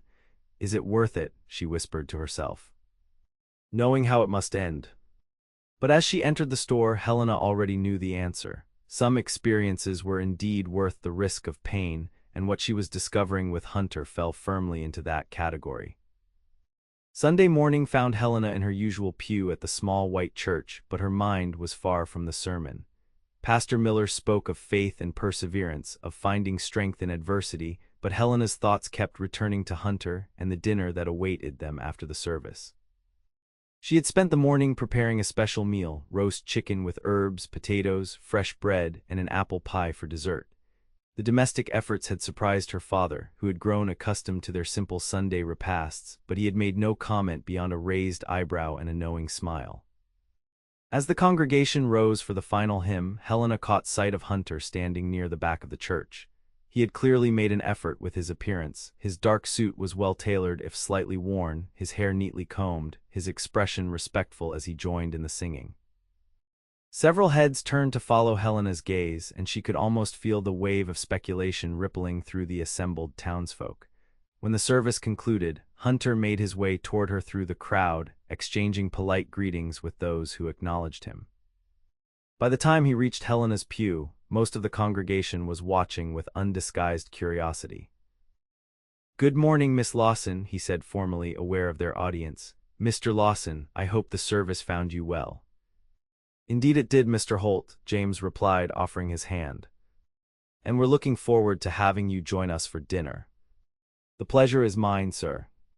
As they walked back to the mercantile together, Helena was acutely conscious of the stares following them. The town's most notorious refuser of suitors was publicly associating with a cowboy passing through. It was precisely the kind of gossip that would sustain Whispers Creek's conversation for weeks. "You've caused quite a stir," her father observed dryly as they entered the store.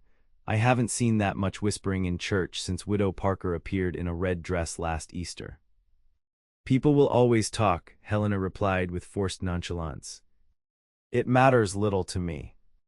"That's a recent development," James noted, his eyes twinkling as he glanced at Hunter, "and a welcome one." Dinner proved more enjoyable than Helena had dared hope. Her father and Hunter discovered a shared interest in territorial politics, leading to a spirited but good-natured debate about the merits of Montana's application for statehood. Hunter's knowledge of the subject was impressive, demonstrating yet again that his education and awareness extended far beyond what one might expect from his current profession. "You speak like a man who's given thought to settling in these parts," James remarked as they lingered over coffee and apple pie. Helena tensed, her fork pausing halfway to her mouth. Her father's comment had introduced the very subject she had been carefully avoiding, Hunter's future plans and their implications for any deepening relationship between them. Hunter seemed to consider the observation carefully. "I've seen a lot of territory in my travels," he said finally. "Montana has much to recommend it: good grazing land, plentiful water, remarkable beauty."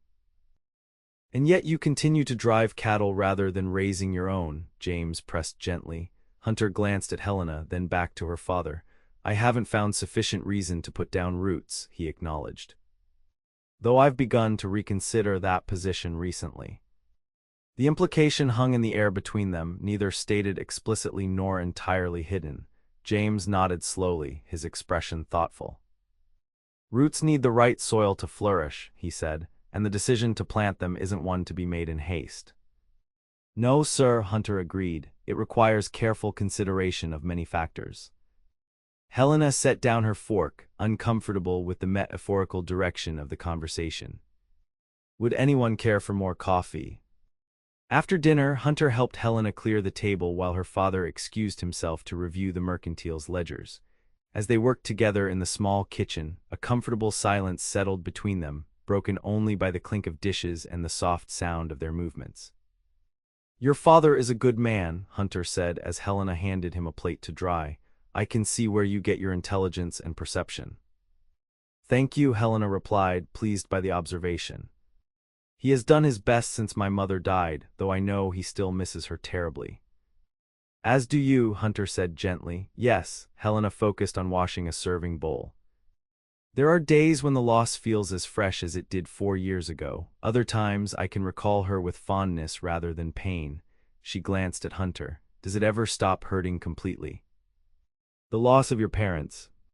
Hunter considered the question seriously. "Not entirely," he said finally. "But the nature of the pain changes. It becomes less like an open wound and more like a tender spot that only hurts when pressed directly." He set down the dried plate carefully. "And eventually you find that the joy of having known them outweighs the sorrow of losing them." "That's what I want," Helena admitted softly, "to remember my mother with more joy than pain." "You will," Hunter assured her. "It takes time and it doesn't follow a straight path, but you will." When the kitchen was tidy again, Hunter suggested a walk. The afternoon was pleasant, with high clouds tempering the sun's warmth and a gentle breeze stirring the air. They strolled through town and beyond, eventually finding themselves on a small rise overlooking Whispers Creek and the surrounding valley. "It's beautiful country," Hunter said, surveying the landscape. "I can understand why people fight so hard to make a life here, despite all the challenges." "Is that how you see it?" Helena asked, studying his profile. "As a place worth fighting for." Hunter turned to face her. "I think any place can be worth the struggle if it offers the right companions for the journey," he said quietly. "The frontier is harsh, yes, but its difficulties can be endured, even transformed, when they're shared." "You sound like a man considering a change of direction," Helena observed, her heart beating faster despite her efforts to remain calm. "Perhaps I am." Hunter took her hand, his expression serious.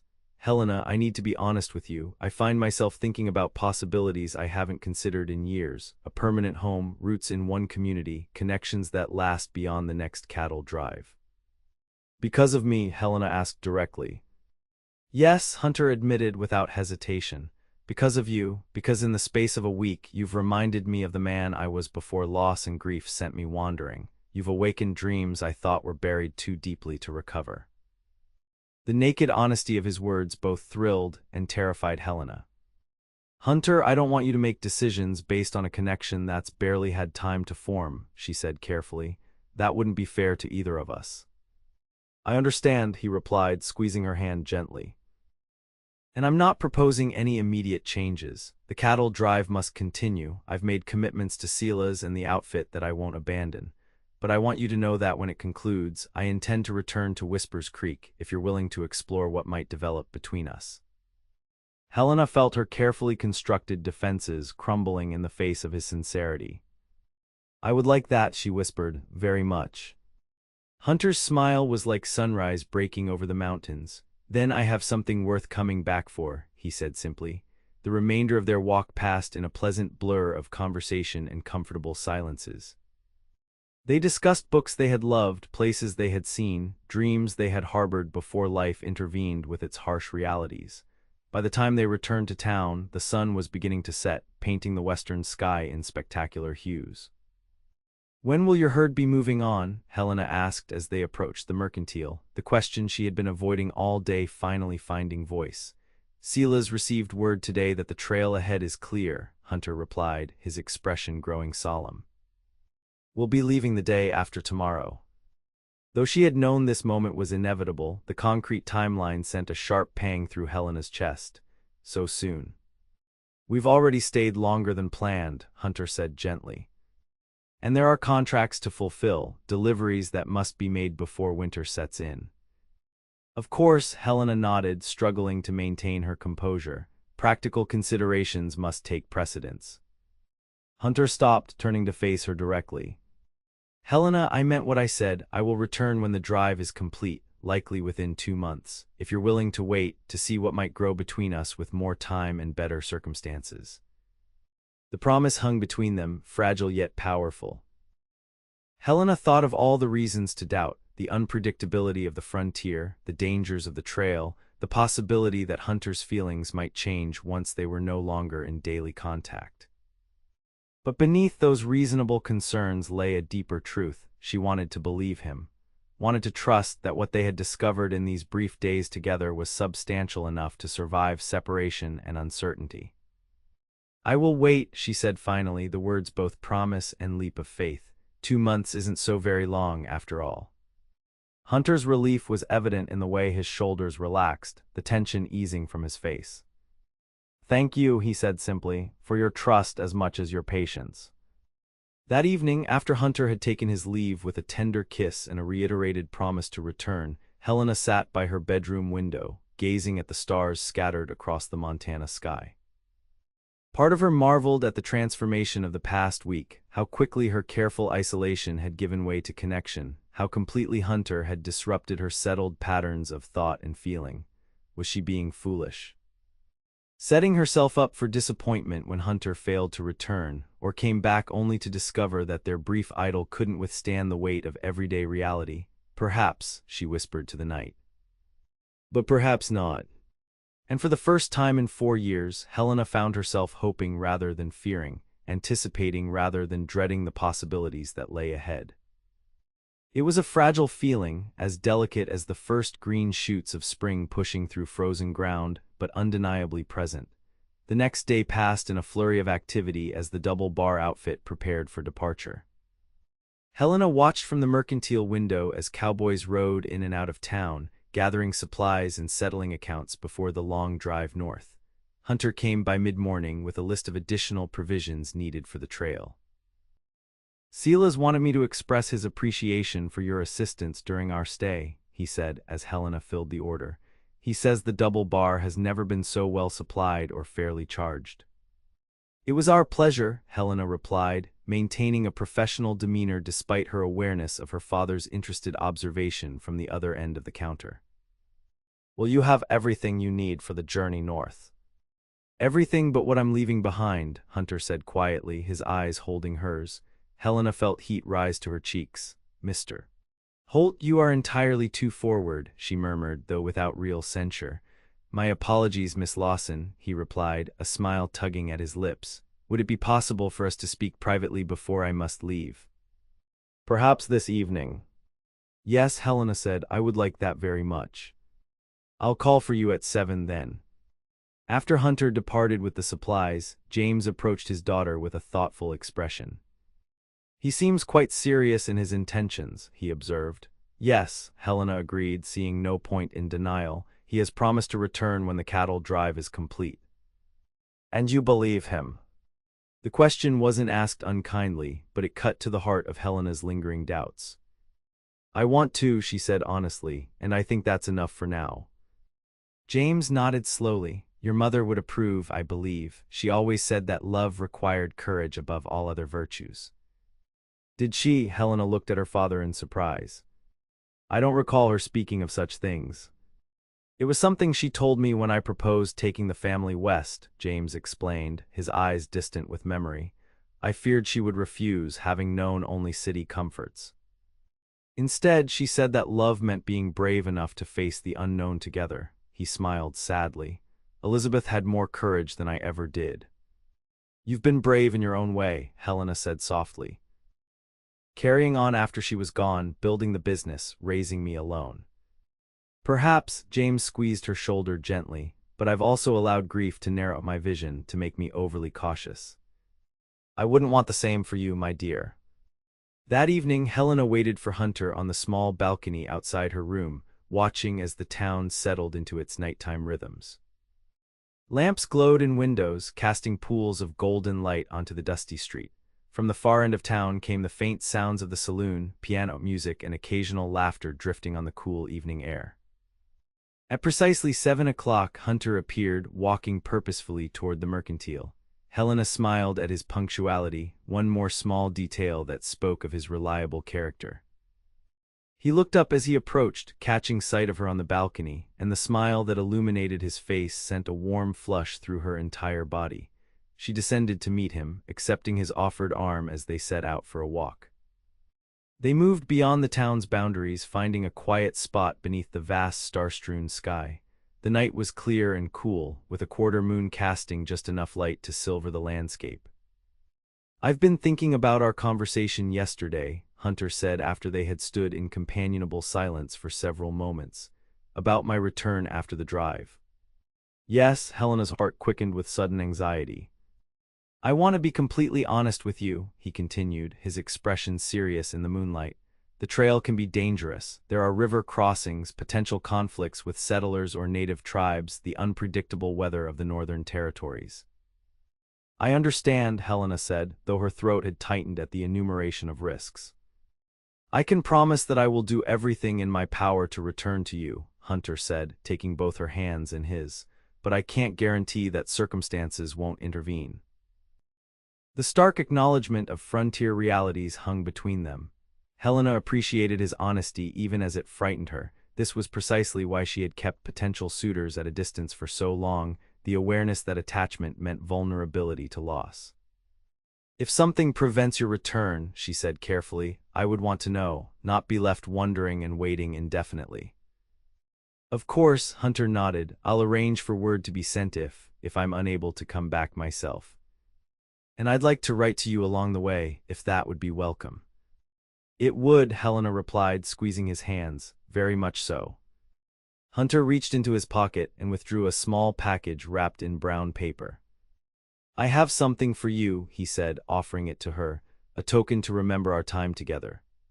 Helena unwrapped the package carefully to reveal a small leather-bound volume of poetry, Tennyson's collected works, similar to the one she had been reading when they first met. Open it, Hunter urged gently. Inside, on the flyleaf, he had written in a neat, educated hand, to Helena, whose spirit contains multitudes, until we meet again. Yours, Hunter. The simple inscription brought tears to Helena's eyes. It's perfect, she whispered, thank you. I've marked a few passages that made me think of you, Hunter said, his voice soft. for the days when letters might be slow to arrive. Helena looked up at him, suddenly overwhelmed by the knowledge that tomorrow he would ride away, taking with him the joy and connection she had only just rediscovered after years of careful isolation. "I will miss you," she said simply. "And I you," Hunter replied, drawing her gently into his arms, "more than I can express." When his lips met hers, the kiss was different from their previous encounters, deeper, more urgent, carrying the weight of imminent separation and promised reunion. Helena allowed herself to respond without reservation, her hands sliding up to his shoulders as she pressed closer, memorizing the feeling of being held, of being valued, of being seen truly for the first time in years. When they finally parted, both slightly breathless, Hunter rested his forehead against hers.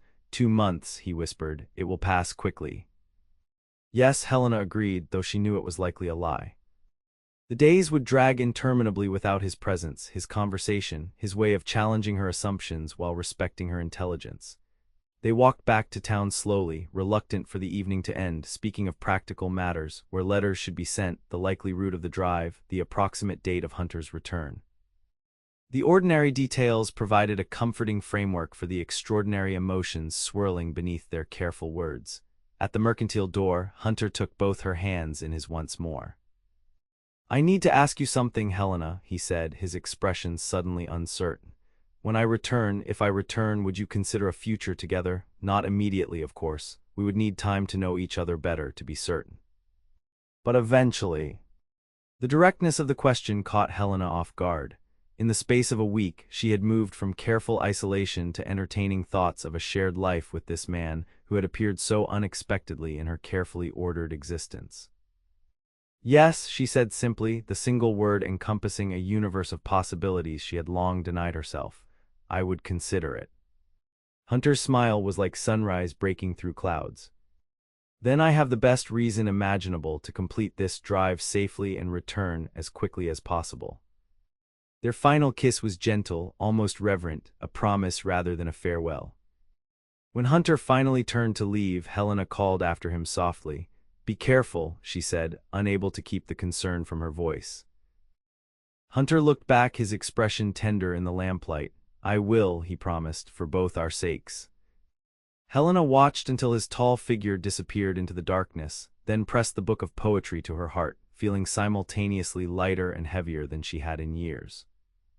The next morning, Helena rose before dawn and made her way to the edge of town, where the double bar outfit was preparing to depart. The scene was one of organized chaos, cowboys saddling horses, checking gear, securing packs while the large herd of cattle shifted restlessly in the pre-dawn light, their breath creating clouds of vapor in the cool air.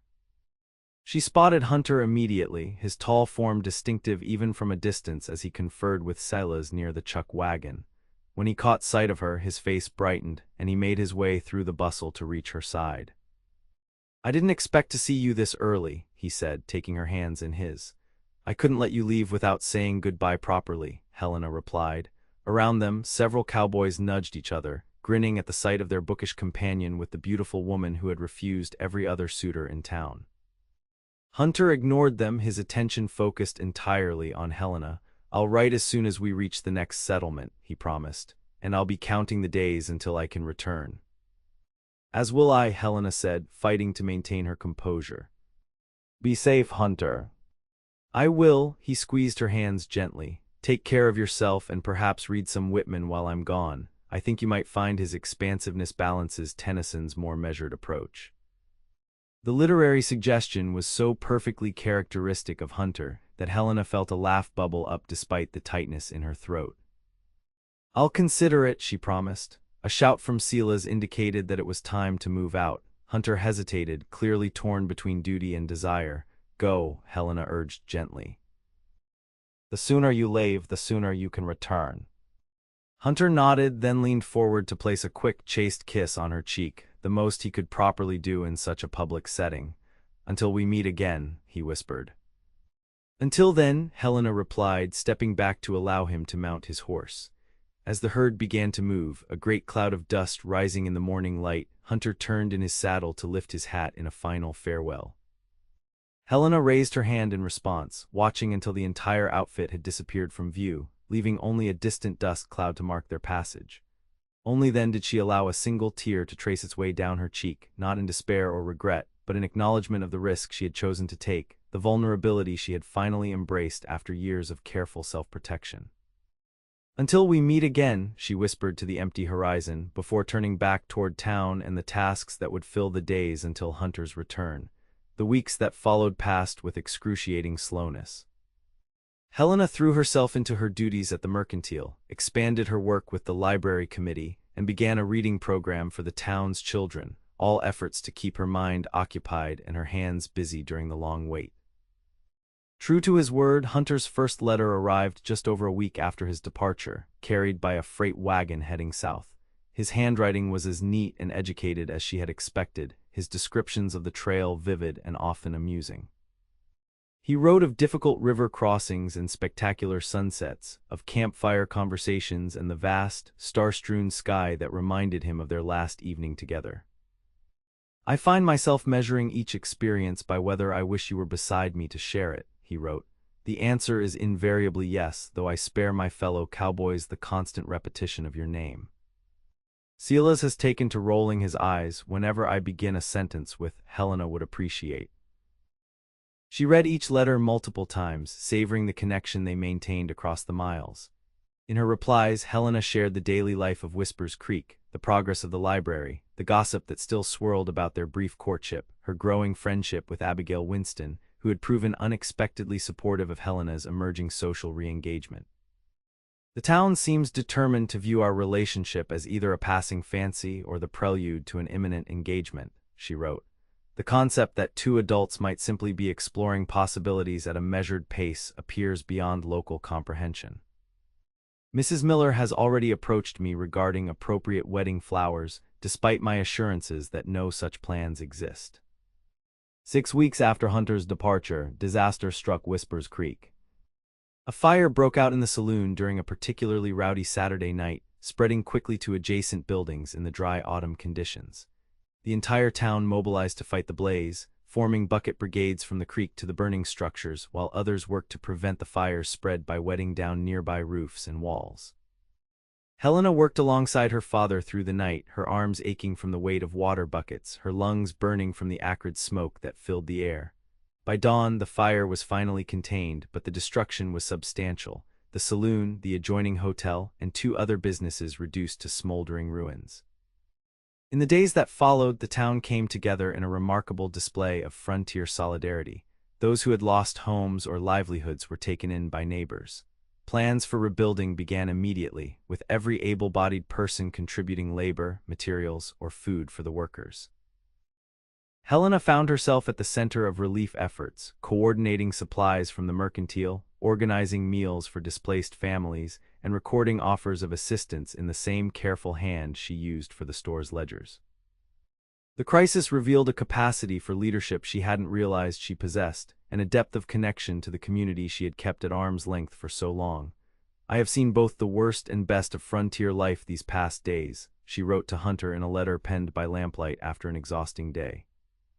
"The capricious destruction that can erase years of work in hours, but also the remarkable resilience of people who refuse to surrender to circumstances. Perhaps I have been unfair in my assessment of Whispers Creek. There is more strength here, more genuine community, than I allowed myself to recognize." Hunter's response, when it finally arrived, was full of concern for her safety and pride in her involvement with the recovery efforts.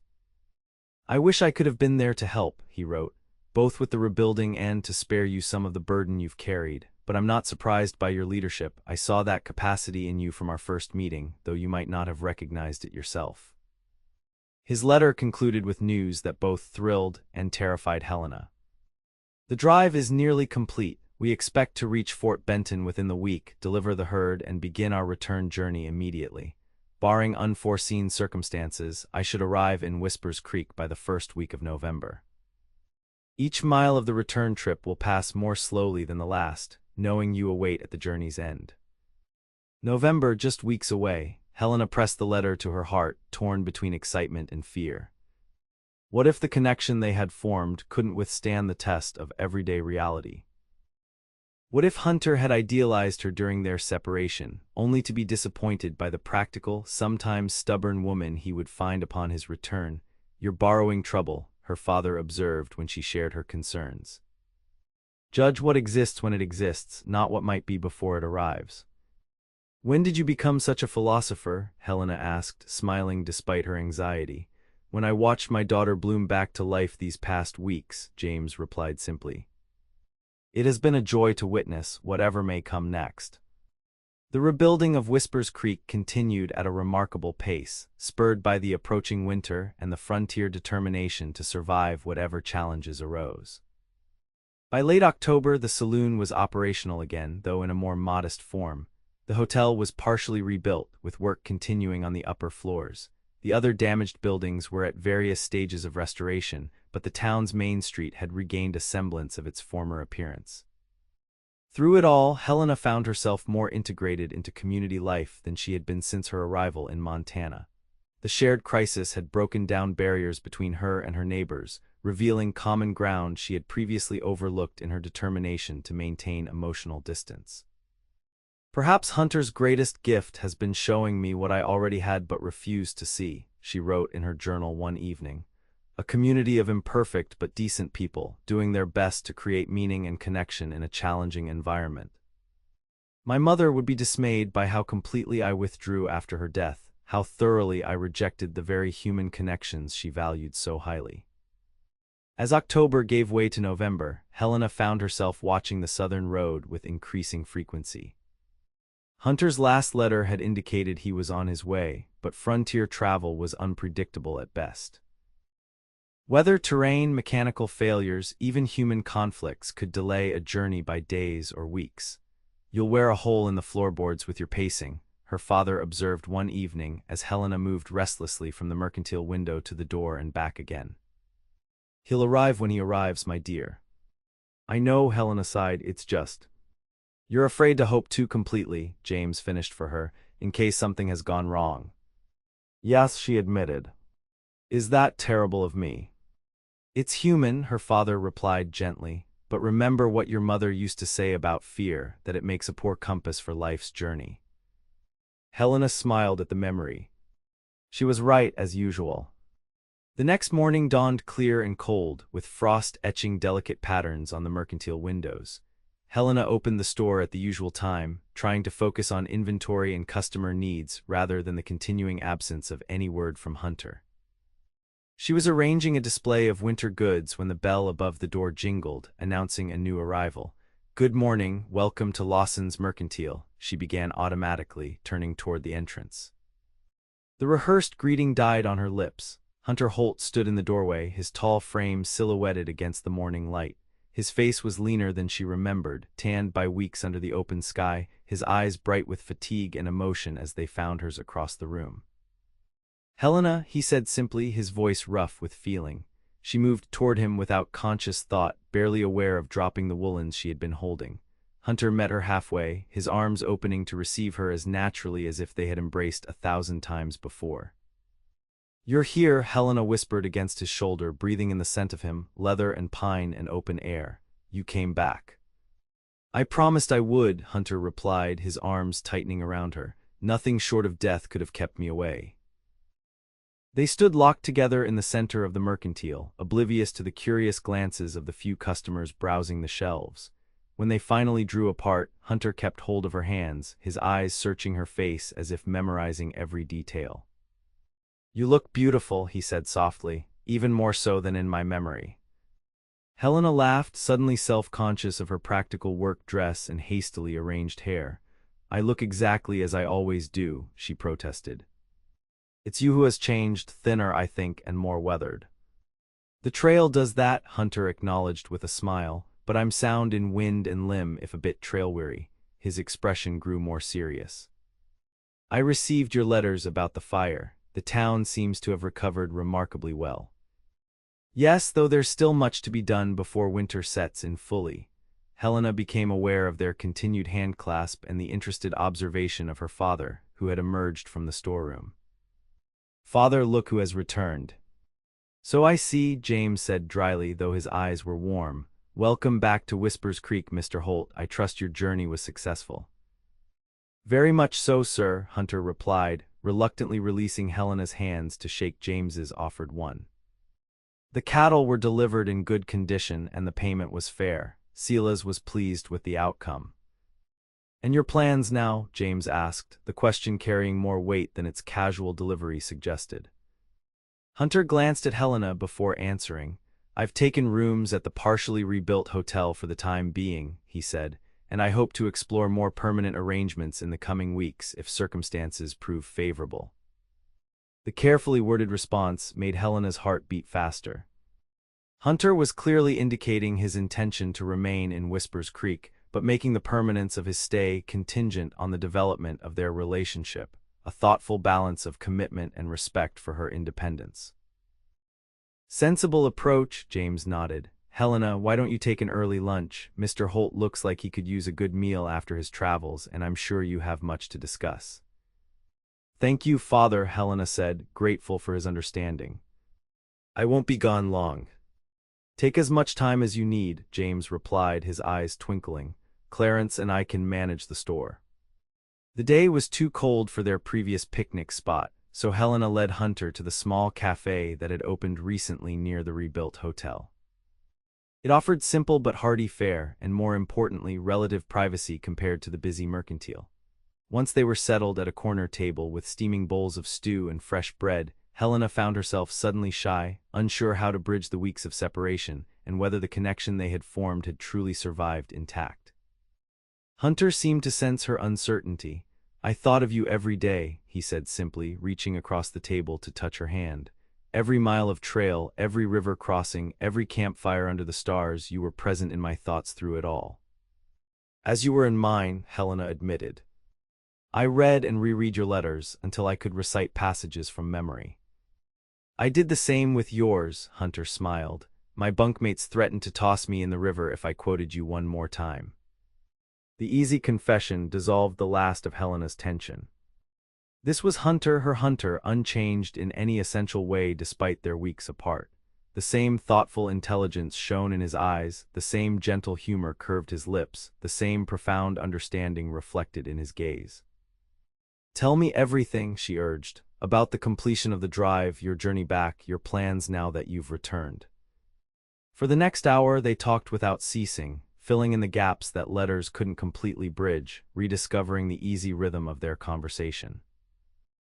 Hunter described the final leg of the cattle drive, the satisfaction of successful delivery, the bone-deep weariness that came with the journey's end.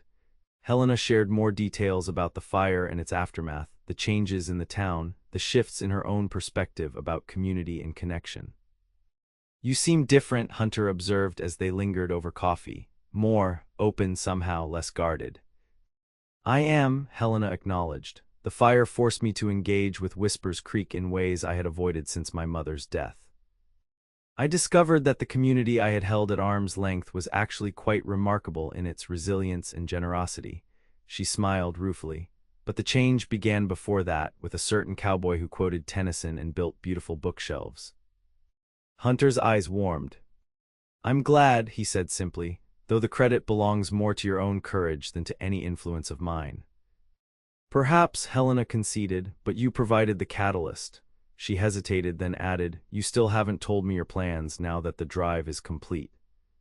Hunter set down his coffee cup, his expression growing serious. That depends in large part on you, he said honestly. I've resigned from the double bar outfit. Silas understood, said he'd been expecting it since we left Whispers Creek. He took a deep breath. I have some savings from 5 years of trail work, enough to make a start at something new if I choose carefully. What would you choose? Helena asked, her heart beating faster. If circumstances were favorable, as you put it to my father.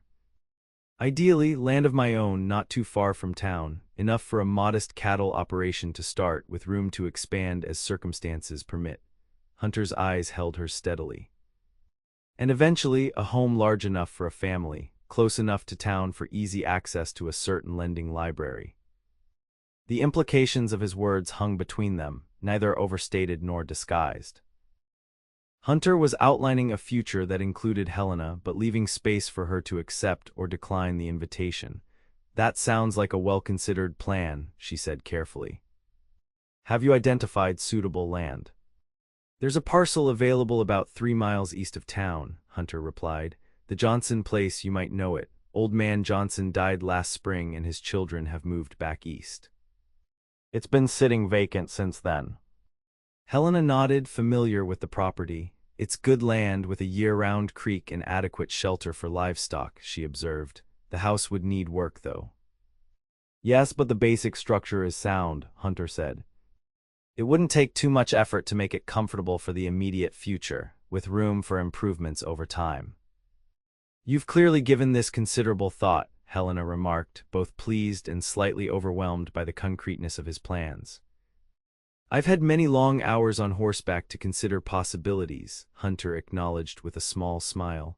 But Helena, I want to be clear, I'm not presuming anything about our future together. I'd pursue this path regardless because it feels right for me at this stage of my life, but knowing you're here in Whispers Creek makes the prospect infinitely more appealing. The careful balance of independence and invitation in his statement touched Helena deeply. Hunter was offering a vision of shared possibility without pressuring her to commit before she was ready, respecting both her autonomy and the relative newness of their connection. I appreciate your honesty, she said softly. And I'm glad you've returned, Hunter. These past weeks have shown me how much richer life can be when shared with someone who truly sees and understands you. The smile that illuminated Hunter's face was worth every moment of uncertainty she had endured during their separation. Does that mean you might be open to continuing our exploration of possibilities? He asked, his tone light but his eyes serious. More than open, Helena replied, reaching across the table to take his hand. I find myself increasingly convinced that some possibilities are worth pursuing despite the risks they entail. High praise indeed from a woman who refused every suitor in town, Hunter teased gently, though his fingers tightened around hers. Perhaps I was simply waiting for the right words, Helena countered with a smile of her own. In the days that followed, Hunter moved forward with his plans to purchase the Johnson property. Helena introduced him to the bank manager, who proved surprisingly accommodating after learning that Hunter had substantial savings and a solid plan for developing the land. The sale was arranged with remarkable speed, frontier transactions tending toward efficiency rather than excessive documentation. While the business details were being finalized, Hunter divided his time between inspecting his prospective property, helping with the ongoing rebuilding efforts in town, and courting Helena with a thoughtfulness that impressed even the most skeptical observers in Whispers Creek. Their courtship followed no conventional pattern. Instead of the usual buggy rides and socials, Hunter and Helena spent hours in the lending library, categorizing new donations and discussing literature.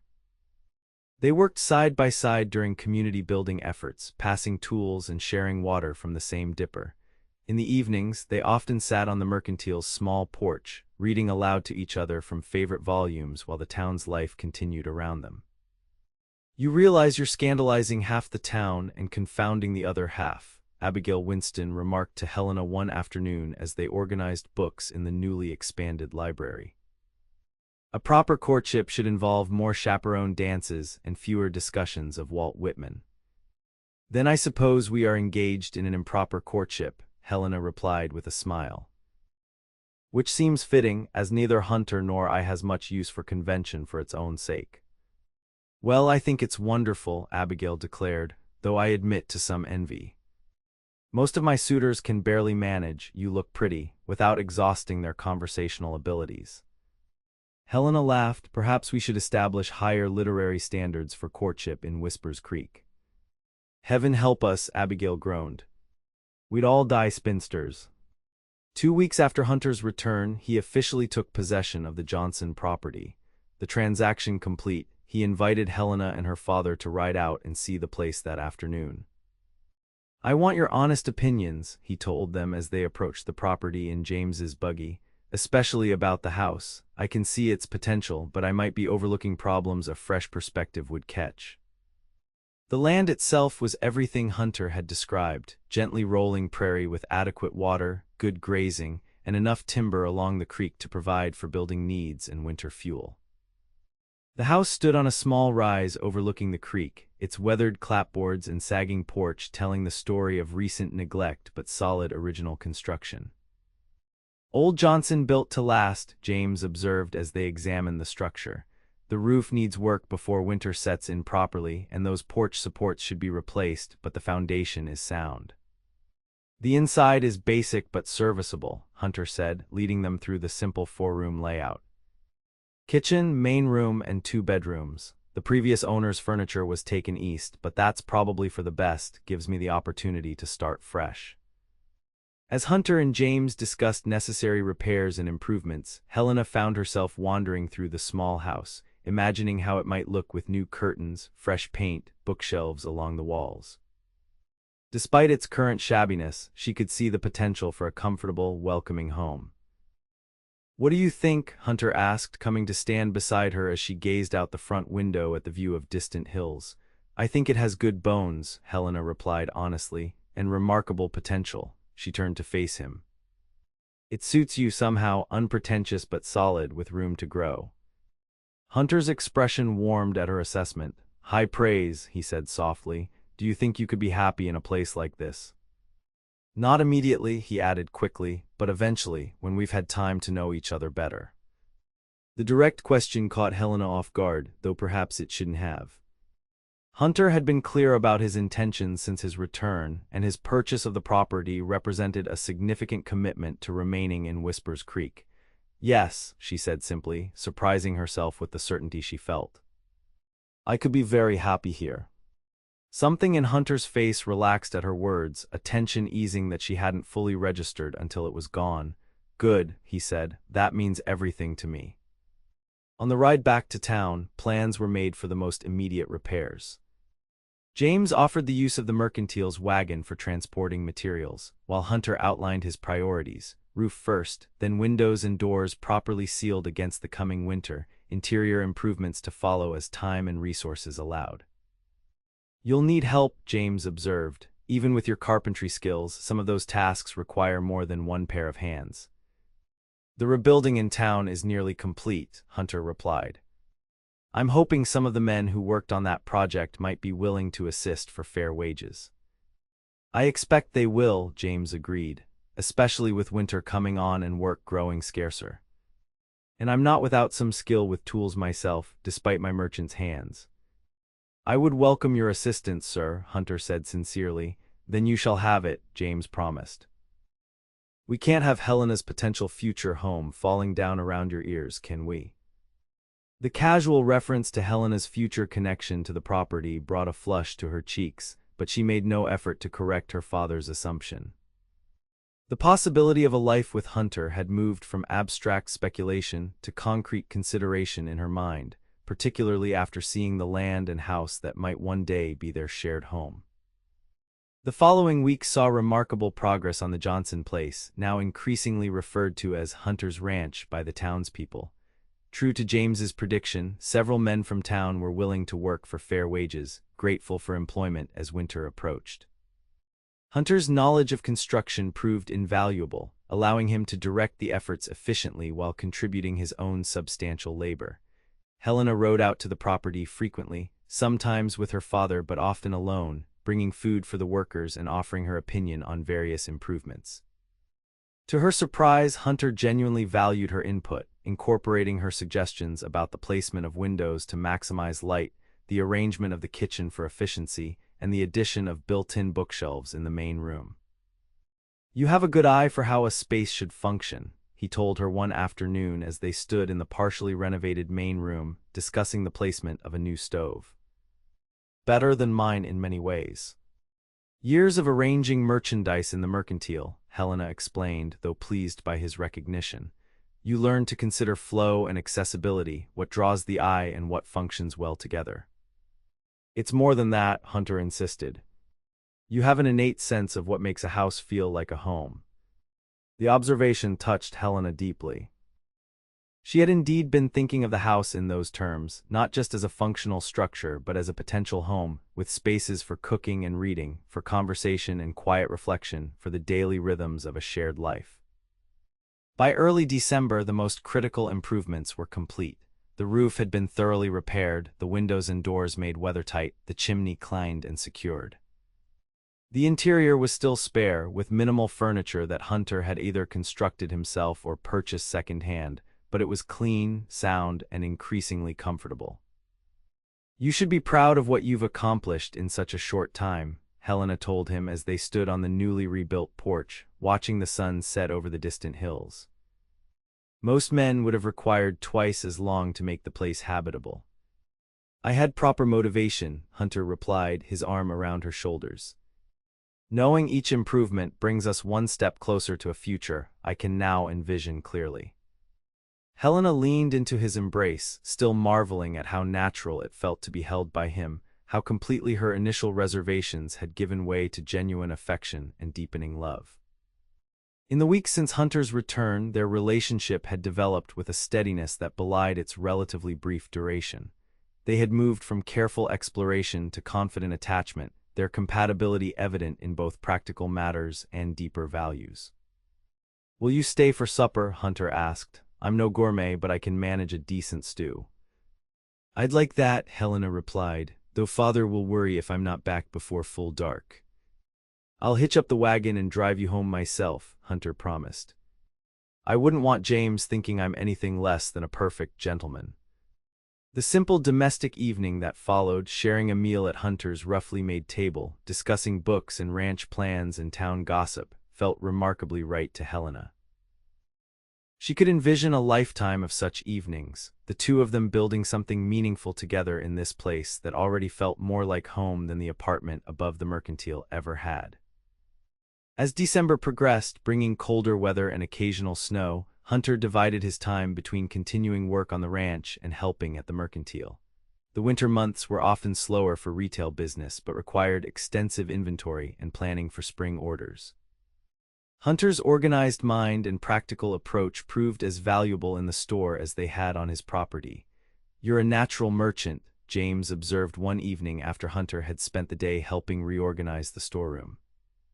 "Ever consider a career in retail?" "Can't say that I have," Hunter admitted with a smile, "but I enjoy the work more than I expected. There's a satisfaction in creating order from chaos, in anticipating needs and meeting them efficiently."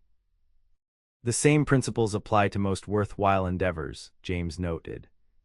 "Ranching included." Helena, listening to their conversation while preparing supper in the small kitchen, felt a warm glow of contentment. The easy relationship that had developed between Hunter and her father was yet another indication of how naturally he fit into her life, how completely he had become essential to her happiness in the relatively brief time they had known each other. That evening, after they had eaten and cleared away the dishes, Hunter asked if he might speak with James privately. Helena felt her heart skip at the request, suspecting its purpose but unwilling to assume too much. She excused herself to the small sitting room, ostensibly to read but actually straining to hear the low murmur of male voices from the kitchen. When Hunter joined her some 15 minutes later, his expression was a mixture of solemnity and barely suppressed joy. "Your father has given his blessing," he said without preamble, taking her hands in his.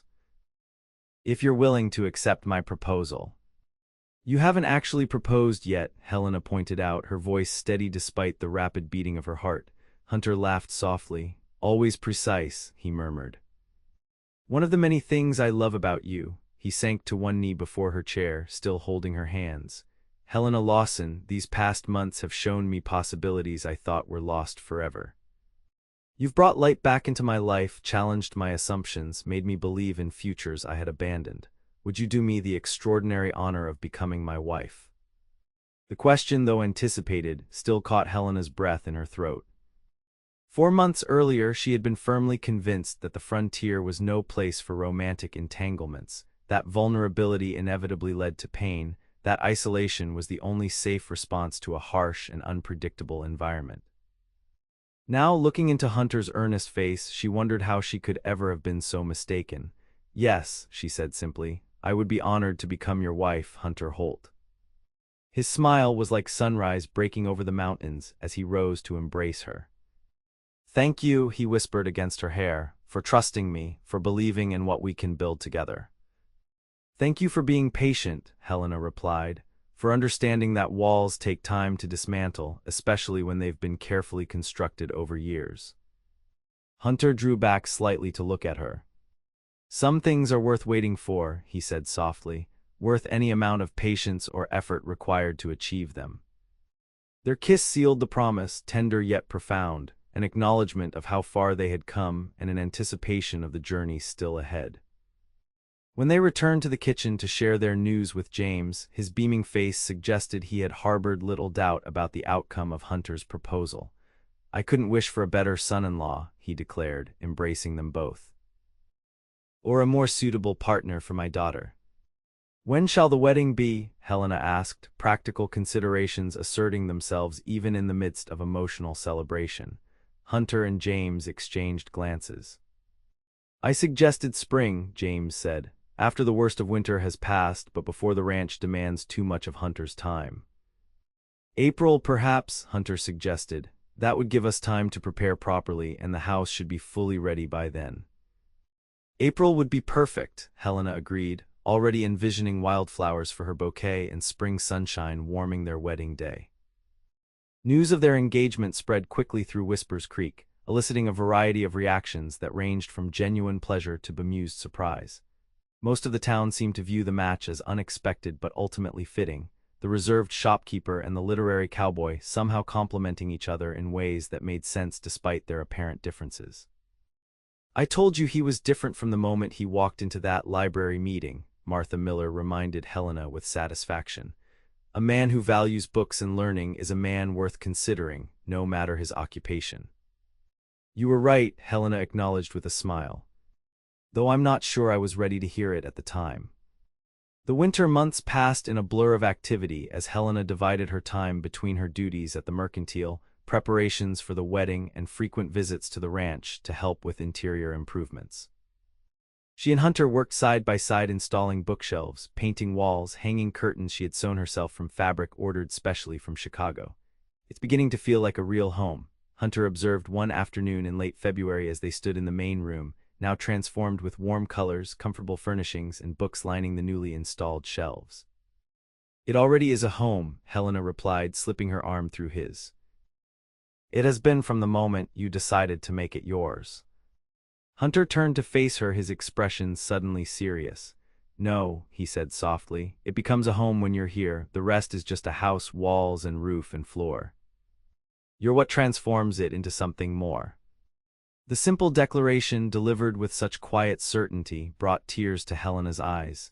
"You have quite a way with words for a cowboy," she said, echoing their earlier banter but with deeper meaning. "And you have quite a heart for a shopkeeper who claimed the frontier was no place for love," Hunter countered gently, drawing her into his arms. As April approached, bringing warmer days and the first tentative signs of spring, wedding preparations intensified. Helena had ordered a dress from Chicago, not an elaborate affair like those she had seen in Philadelphia, but a simple, elegant gown of ivory silk that suited both the frontier setting and her own understated taste. The women of the town organized a quilting bee, creating a wedding gift of remarkable beauty despite the limited materials available. "Every family has contributed something," Martha explained as they presented the finished quilt to Helena.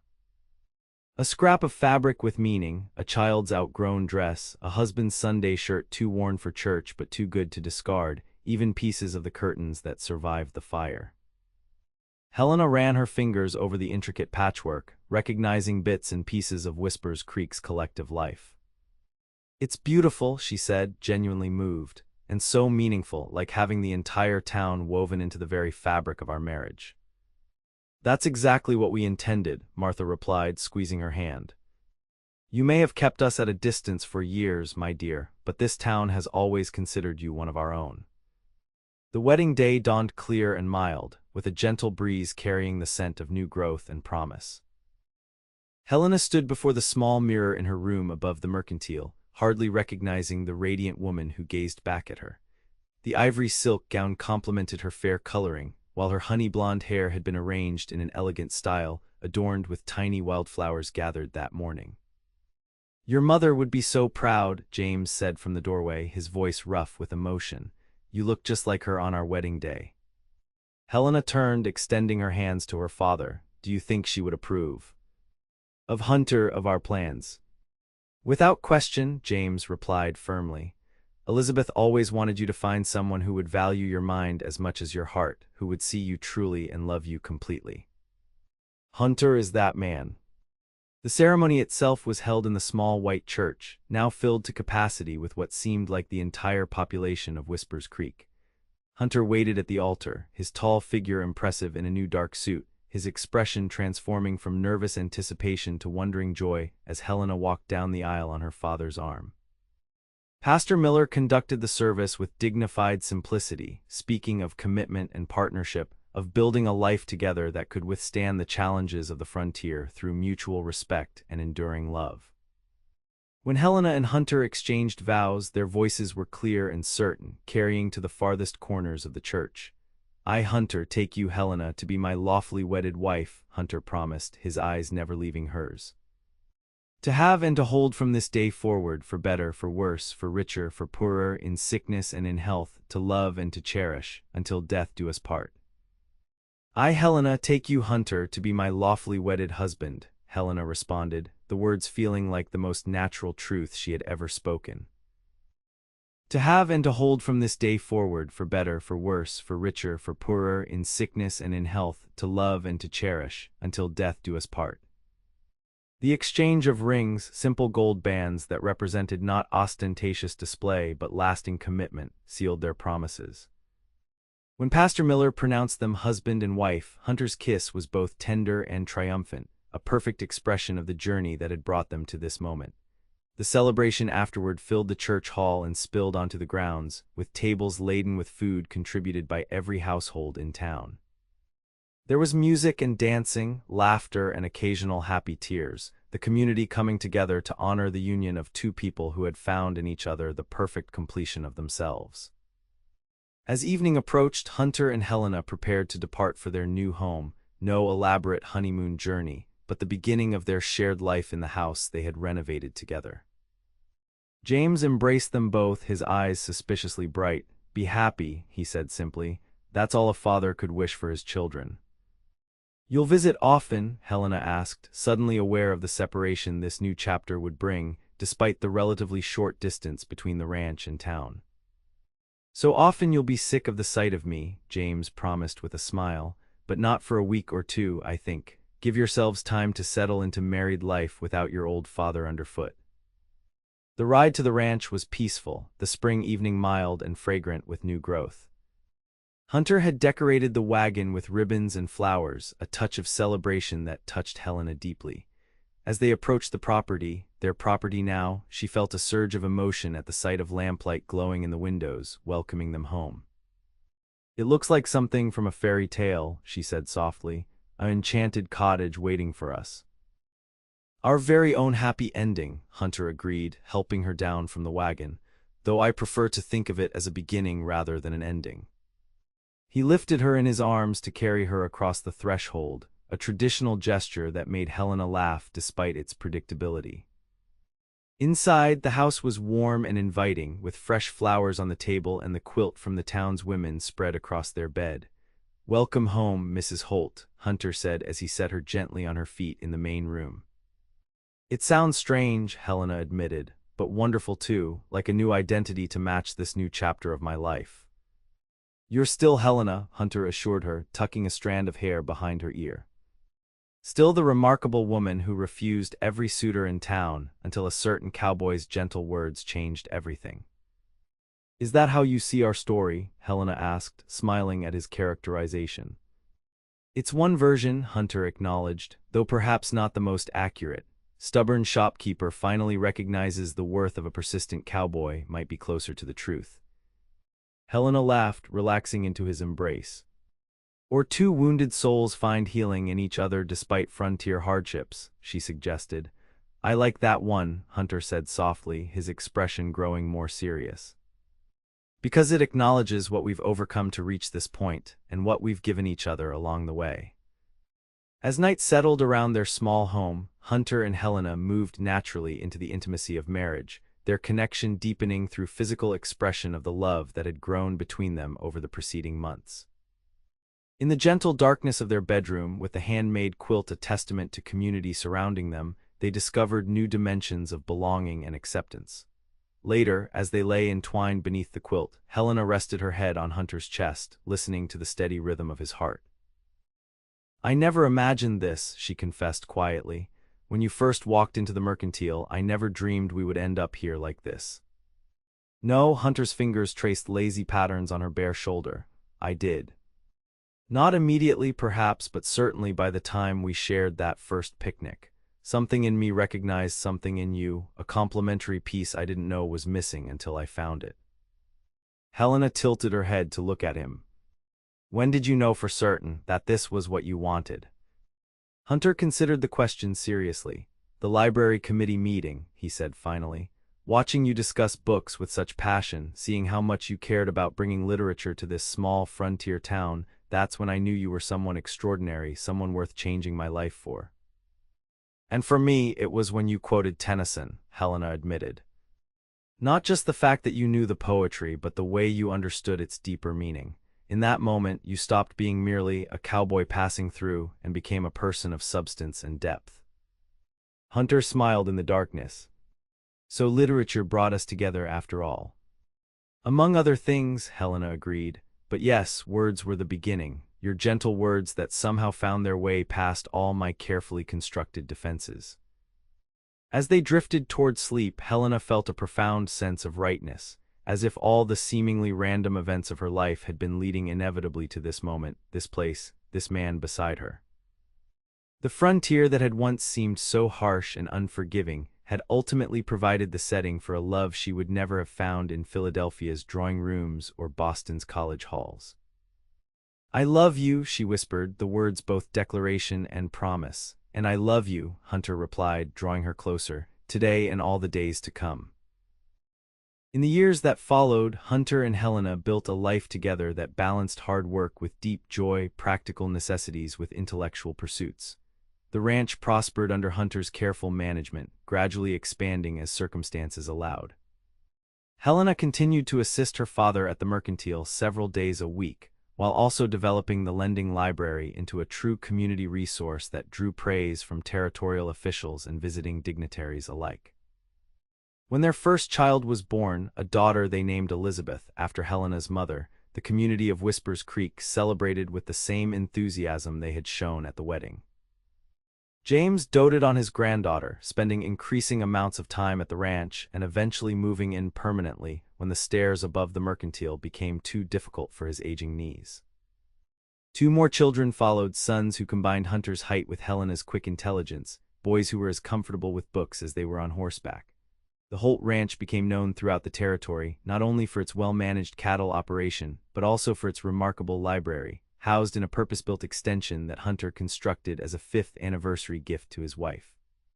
"Most husbands give jewelry or fancy dresses," Helena had teased when he unveiled the plans. "Only you would think to build me a library." "Most wives would prefer the jewelry," Hunter had countered with a smile. "Only you would consider books the perfect gift." Their marriage was not without challenges: drought years that threatened the ranch, illness that swept through the community claiming friends and neighbors, the inevitable conflicts that arise between 2 strong-minded individuals building a life together. But through it all, they maintained the foundation of mutual respect and deep understanding that had drawn them together initially, finding in each other the strength to face whatever difficulties arose. On their 10th anniversary, as they sat on the porch of their now expanded home watching their children play in the yard, Hunter took Helena's hand in his. "Any regrets?" he asked quietly. "About the choices that brought us here?" Helena considered the question, her eyes moving from their thriving children to the prosperous ranch to the man beside her who had fulfilled every promise made during their courtship. "Not one," she said with absolute conviction. "Though I still marvel at how close I came to missing all this, how determined I was to protect myself from precisely the connection that has brought me the greatest joy of my life." "Fear is a powerful force," Hunter acknowledged. "But love is stronger still when we find the courage to embrace it." As the sunset painted the Montana sky in spectacular hues of gold and crimson, Helena leaned against her husband's shoulder, profoundly grateful for the gentle words that had changed everything a decade earlier. The frontier that had once seemed merely a place of loss and hardship had become the setting for a life richer and more fulfilling than she could ever have imagined in her cautious youth. "'Tis better to have loved and lost than never to have loved at all," Hunter quoted softly, echoing the Tennyson line that had first revealed his literary nature. "Better still to have loved and found," Helena replied, turning her face up to his for a kiss that carried all the tenderness of their first embrace and all the depth of the decade they had shared. "And never lost at all,"